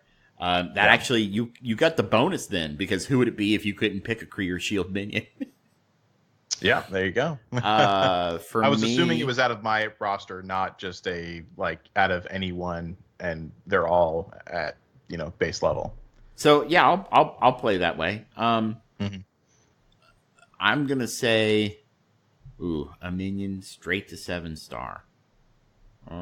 She's not a minion. Maybe aim security. Okay. I like your pick of Merc Lieutenant, but he's already like 6-star for me. Yeah, that's fair. But I think security. Well, have you seen the aim security Reddit post? No. Oh, you need to go research that one. The guy talks about how aim security may be one of the better tanks in the game. I'll do that. Her problem is that her resistance is rather low, so she can get the taunt stripped off of her. But you got to think about it. She's a taunter who slows herself. Yeah. So, and she's got great health and great armor. So, yeah, I mean, the guy's got a really valid point, and I think that she can be a surprise for people if you're not expecting her. I just think buff stripping is so common now, and not having a fourth ability really sucks, especially for a tank. And that's fair. I'm sorry, not a fourth, a third. I'm sorry. Which is fair, but in Alliance War, look, yeah, for sure. If I got to take if my crafting a team, if my aim team can strip a more powerful team away from another room, or hold defenses down and cause them to eat up more lower end tunes that are useful at the end of the game, I'm happy with that. I think that's a win. Yeah, for sure. Yeah, I agree. So let's see. How far are you in Fear the Darkness now? Same. I'm nowhere in it. Actually, no, that's not true. I'm one node through it. Let's see. I'm not in it yet, so I'm 0 nodes through it. The new milestones say they give orange gear raid orbs and not orange elite orbs. When do you think it'll be easier to farm orange gear finally? I don't think it will. I think it's one of the bottlenecks. It's one of the intended gates. I think you'll start seeing it come around a little more often whenever we get back into the cycle of beta and gamma and bringing out those new versions. I hope and think that they'll come with that, maybe, but I don't know. It certainly is the bottleneck that they are doubling down on right now, though. So I'm not sure if they're willing to get rid of that, or even make it somewhat more accessible. Yeah. I don't know. The gates. I don't mind 1 or 2 gates. There's so many in this game. Yeah. I'm gonna add in one just because it's from someone listening live. So Mr. Sucks Deluxe asks, what is your opinion on Game of Thrones Season 8? Never watched it. Oh, okay. I'm just going to give a quick, I hated it. It sucked. The outcome was probably one of the worst things I've ever seen. The end. Super disappointed. Why is Hebrew always rushing through episodes? Why does he seem happier in the podcasts where Dorian isn't there? Brutal. That's, first of all, not true. That's brutal. Oh, what'd you say? Dropped a tear, man. I said that was brutal. You Why is Hebrew always rushing through episodes? Why does he seem happier in the podcasts? No, I know that, but what were you saying? Oh, I was saying that's brutal. That's your commentary. It's brutal. Yeah. I mean, first of all, it's not true. But second of all, I would say that I certainly, we go way longer when you're in control than when I'm in control and I have a guest on. I'm just I'm quick through it. Well, but yeah, but you do how many podcasts now per week? Too many. Right. Is the answer to that.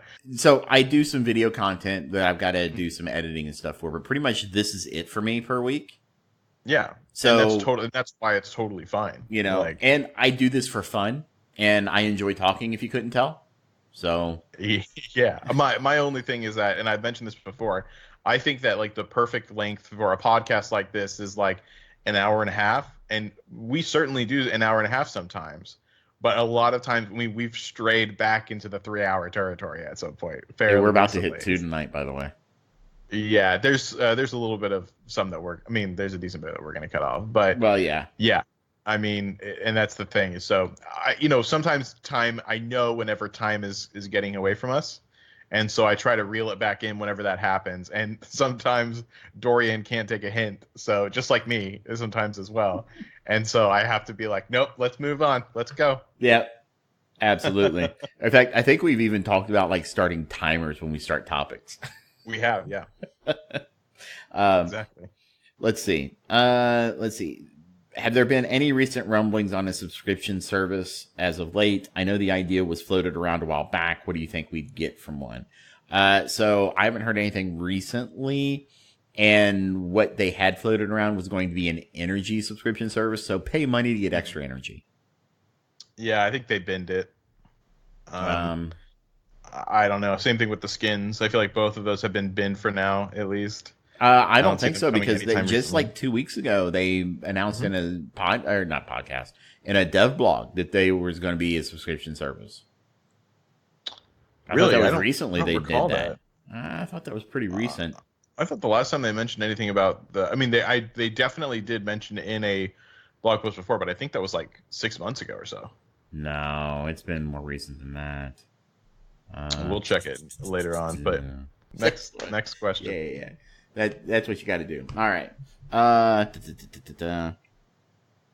If Fox Next announced that Tech Avengers would be required to unlock the next legendary character, Gambit, what star would you be able to get him up to? Well, you wouldn't.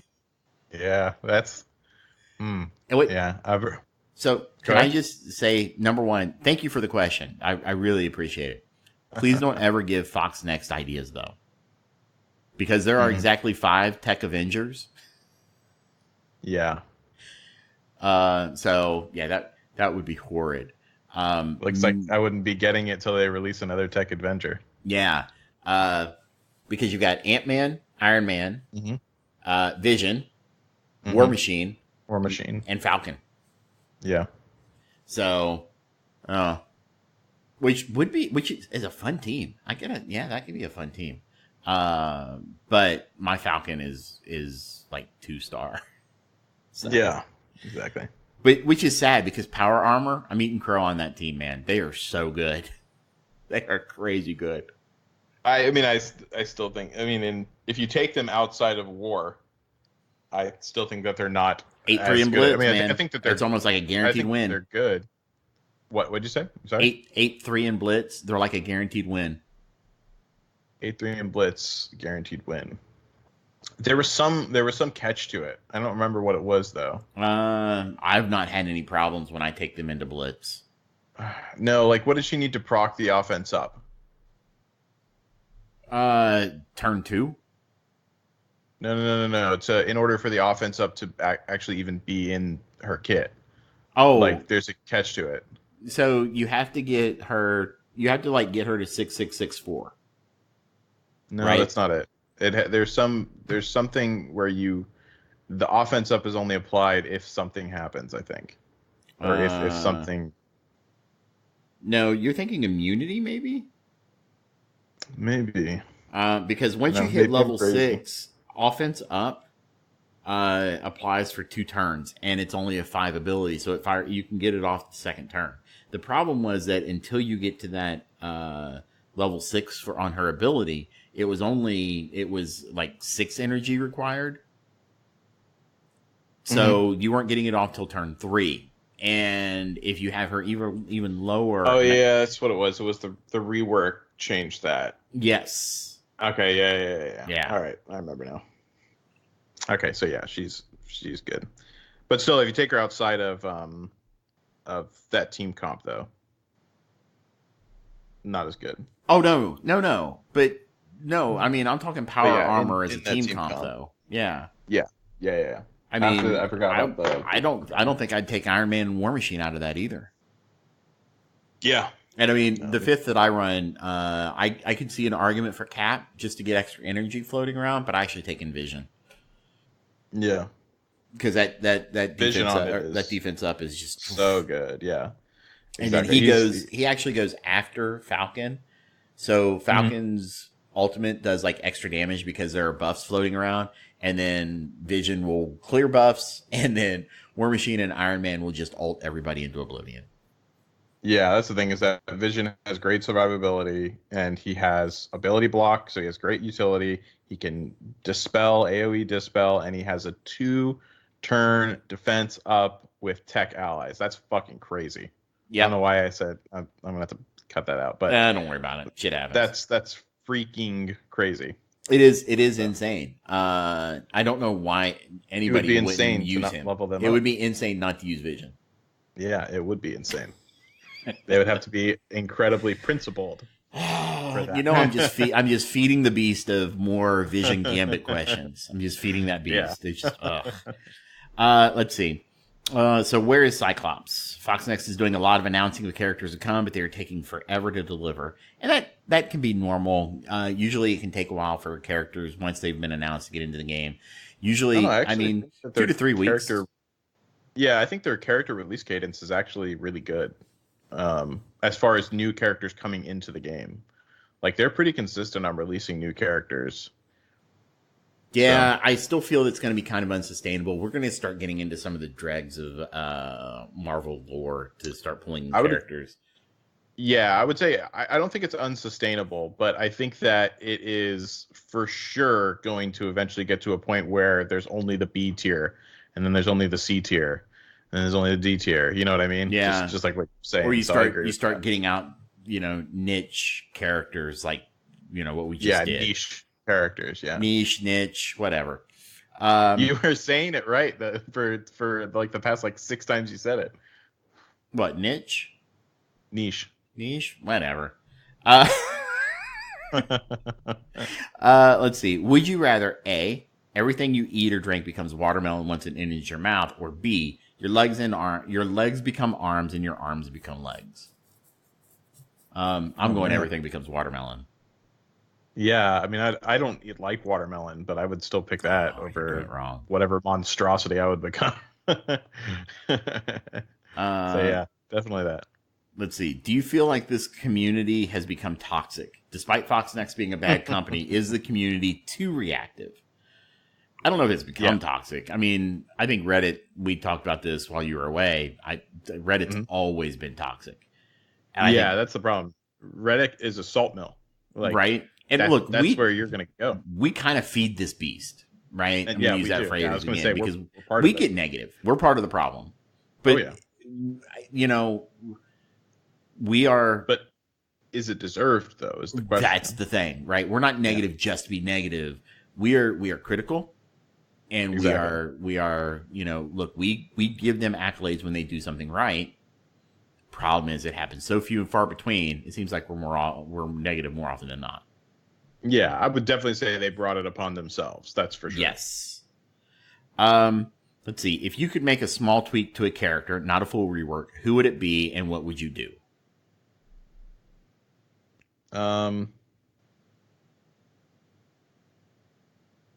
You go for this one. A small tweak to a character, who would it be, and what would you do?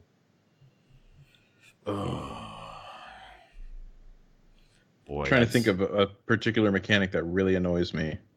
Oh, I got one. Okay. So whenever Nick Fury taking a taunt is annoying to me, so I would tweak that. Yeah, that hasn't really bothered me too much. It's come and really screwed me sometimes.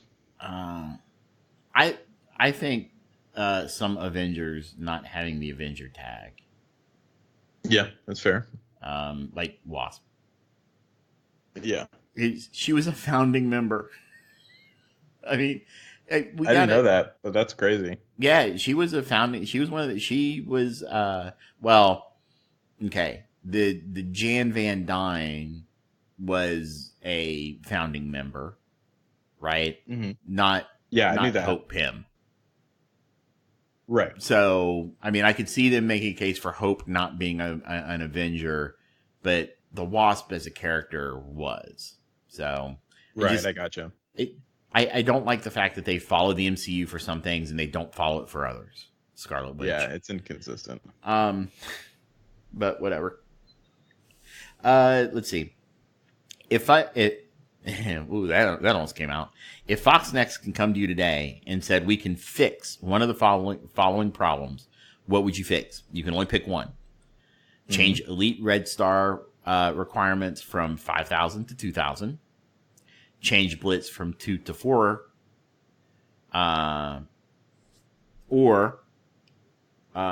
Change Blitz from 2 to 4 or 6 hours. Or number 3, or lock in a release cadence of characters that are coming to the game. Okay, so for sure, for me, it would be the Blitz to 6 hours. Yeah, 100%. I would have such a much better outlook on this game if it wasn't for that, because I would be blitzing happily again. So yeah, definitely that. Yeah, I'm with you on that one. Talk about the recently discovered bug. We did that earlier. Why do you do the poll before the news? Because the news can and will change based off of dev blogs, and the poll may or may not reflect the news as we are going to discuss it. Now, it has been recently that, that we discussed the news during the poll, basically, and we wind up skipping the news, which I think kind of works. Me too. I actually like it. So yeah, it's mainly because the news can and will change depending on recently released dev blogs. Yeah. When Fox Next buffs Bullseye, it said his attack never misses, but Hawkeye's still better in accuracy. Never mind. We're just gonna skip this one. Because that I can't even understand that question. Let's see. Why do all teams being released have to hate on the Defenders team? I don't think all teams being released have to hate on the Defenders. In fact, I would say Brotherhood Defenders are kind of a soft counter to Brotherhood. Yeah, I would word it exactly like that, soft counter. Because of that JJ cleanse. Yeah, exactly. If you can get when I take my Defenders against a Brotherhood team, I attack Pyro first to get that speed bar fill, so that he goes before JJ. I just throw JJ's cleanse up and I go to town. Exactly, and you can dispel Juggernaut too. Yep, and she can get rid of Juggernaut stuff. I mean, so yeah, I mean they're not a hard counter, and you're not going in and hitting auto. But I mean, if you play it smart and they're not too overpowered from your level, Defenders will beat Brotherhood. Yeah, exactly. Let's see. Why do all the teams... Oh, no, I just read that one. Sorry. This is a question. Bacon? Answer? Yes. Yes, please. Do you think any of the Sinister Six members will have the power armor tag? I don't know. I think that question's for Rhino, probably, because that new version of Rhino, he was in a suit. So probably not, just because he wouldn't have a place in a power armor team, I don't think. No, he wouldn't have a place in a power armor team, and I haven't looked at the images for a while, but I don't think they're showing him in a suit are they? It's late. I even created a video using his graphics. I don't think that they did. I don't think he looks like that. Hold, please. I have them stored right here.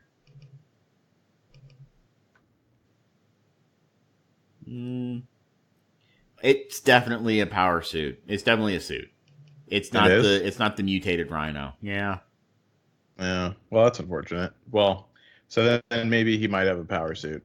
But I don't... Well, I guess he would potentially fit in there, because they don't really have a true tank in there right now, so... Well, they don't. Well, yeah, and their synergies are typically with power armor allies. They're not with power armor hero. Yeah. I don't know. I think it'll be interesting to see. I don't like that they use that version, though, but...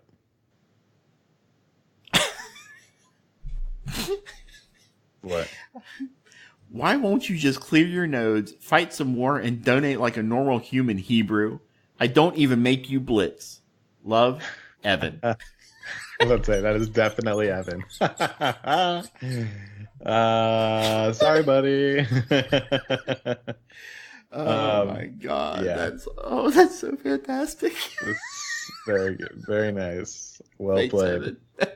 Well played. Oh. What is the best pizza you have ever had? Ooh, best pizza I've ever had.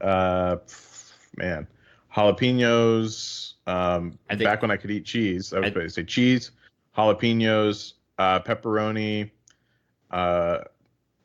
beef, not sausage, but beef, mushrooms, onions, pineapples, black olives. so. Okay, that I guess qualifies as an answer for the question. I really feel like the question was, who made the best pizza? Like, can you go back to this place and get another amazing pizza? Yeah. I guess probably the best version would be, honestly, Domino's. I love Domino's. Actually, I can't deny Domino's is pretty good. When I was starting in the late '90s in computers, working at a repair shop, I would order Domino's pepperoni and mushroom all the time. Yeah, and green olives. Good stuff. Green olives. Believe it Especially or not, for the deals, can't beat it. Believe it or not, one of the best pizzas we ever had. We lived near a gas station, and they had a pizza oven, like one of those small pizza ovens, and they made an absolutely fantastic pizza. And I'm not sure what exactly it is that they did to it. I don't know if it was the amount of olive oil they used on the crust, but the cook time and everything, it was really, really good. Then a new owner bought it, and it went to really, really crap. So, Figures. There's a chain near here called Old Chicago. They're really good. So if you've got an Old Chicago, I don't know why. There's another chain, Your Pizza Pie. Anyway, I love pizza. Go on. Yeah. Let's see. So last question from this. Besides Cyclops, who is the next X-Men character? Well, we know who you want it to be. Gambit. And that may be. Yeah. I'd like to see them bring in Angel. Ugh. I mean, yeah. All I think about is Angel in the X-Men movies and how terrible he was. And he was like the worst. His depiction was terrible. He looked like a complete sissy. Yeah. I don't know. And oh my god, what they made him do whenever he revealed his wings, I was just like, are you talking, are you going all the way back to X-Men 3? Mm-hmm. Okay. Was he in Apocalypse? I thought he was in Apocalypse. Oh, I don't remember. I don't remember anything about that movie. I remember Poe was in it. Yeah, I don't remember. That movie was utter garbage. I've heard the new one isn't any better. It isn't. I will. Which, by the way, if you want to hear me talk about it, I'm about to be putting it up in the next few days on Click or Skip. So go listen. Very nice. Segue. Yeah, I will. That whole X-Men movie was bad. Yeah, they tried to make a Dark Phoenix, but oof, that was so bad. Yeah. All right, let's see. For Hebrew, life is on the line. Yes. Gun to the head of you and your loved ones. You are given an option: max out vision or stick your hand in a box full of spiders. What do you do? What do you do? What was the thing about my loved ones? Gun to the head of you and your loved ones. Okay. Well, okay. Are they poisonous spiders, or venomous spiders? I don't know. It just says a box full of spiders. If it's you don't know, it's just a box full of spiders. Okay, so if it's just a box full of spiders, I would ask the person, "Excuse me, sir, I'm holding a gun." And you're assuming that somebody with a gun pointed at your head is going to give you an answer. Yeah. So if he did give me an answer and they were venomous, then yes, of course I would level up vision.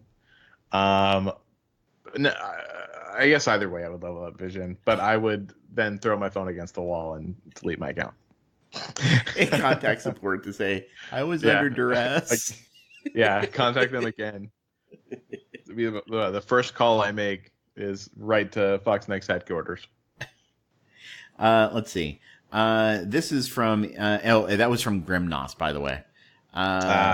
Okay. Let's see. This is from NDS76. I find it interesting that Kingpin is an enemy of Spider-Man, but yet he lacks a Spider-Verse tag. But then we have him featured in the daily login calendar. Plus, with the Sinister Six coming, I am wondering if Kingpin will be one of the required characters for Rhino's campaign he's getting. Is it known if the Sinister Six will also carry the Spider-Verse tag? It is known. I'm pretty sure they announced whether or not the Sinister Six would have the Spider-Verse tag. I don't think they mentioned that, but I think that they did use the words "your new Spider-Verse" or like entering the Spider-Verse or something like that. Like they used it in connection with them or conjunction with them, rather. Pretty but sure they didn't. I gotta okay. Before I can tell you one way or the other, I've got to go and make sure that I would not be violating anything to confirm or deny anything. So give me 1 second, please. Sorry. That should be enough of a hint already. Yes. Okay, you can share this info. Rhino, Vulture, and Shocker will have the Spider-Verse trait and the Sinister Six trait. Green Goblin will have the Sinister Six trait added to him. Yeah, there we go. So yes, they will have the Spider-Verse trait. Sorry for your having to edit that out. Or edit that while I look that up. Grab bag. Let's see. Okay, so what three? Okay, so this is from Immortal 4. What three would you bring in to make an Asgardian team? He would go Heimdall, Destroyer, and then either Sif or Valkyrie. But Odin.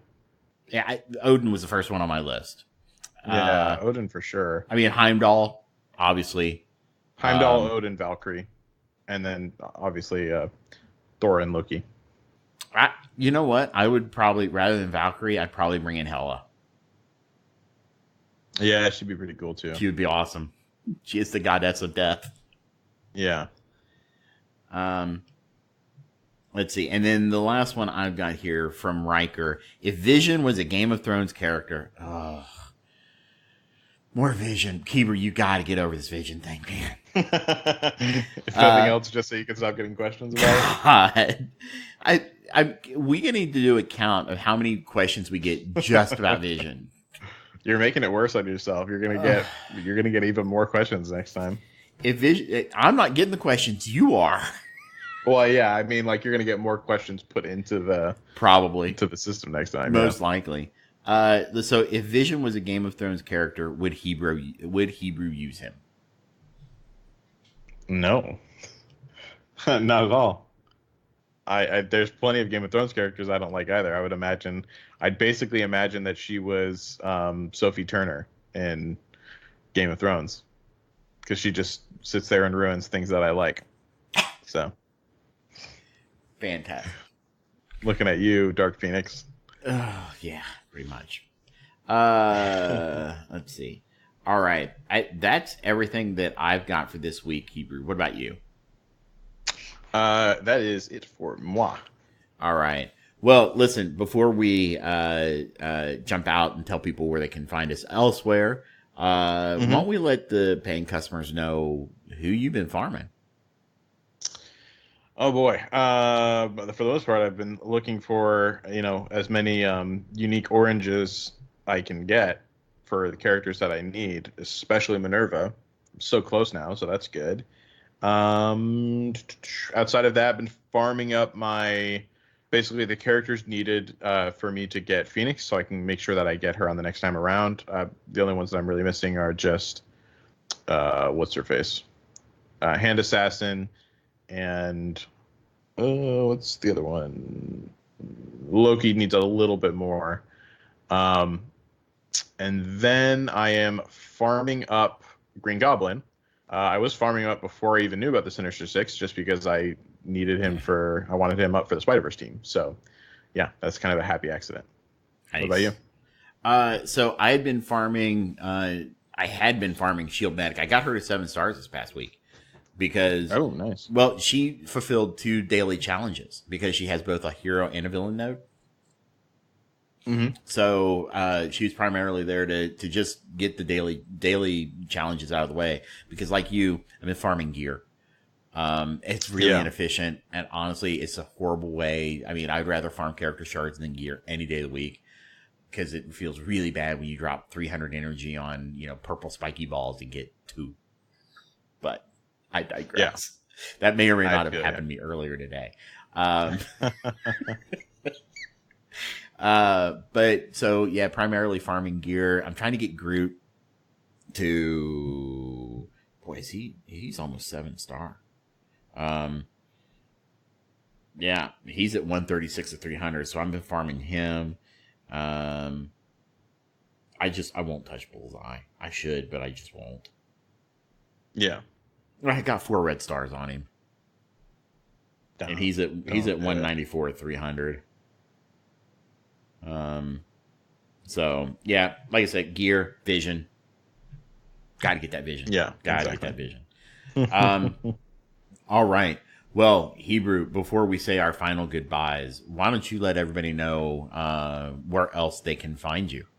You can find me and the things I do over at www.alternatereality.com/porn and politics. That is one of our podcasts. And you find me at alternatereality.com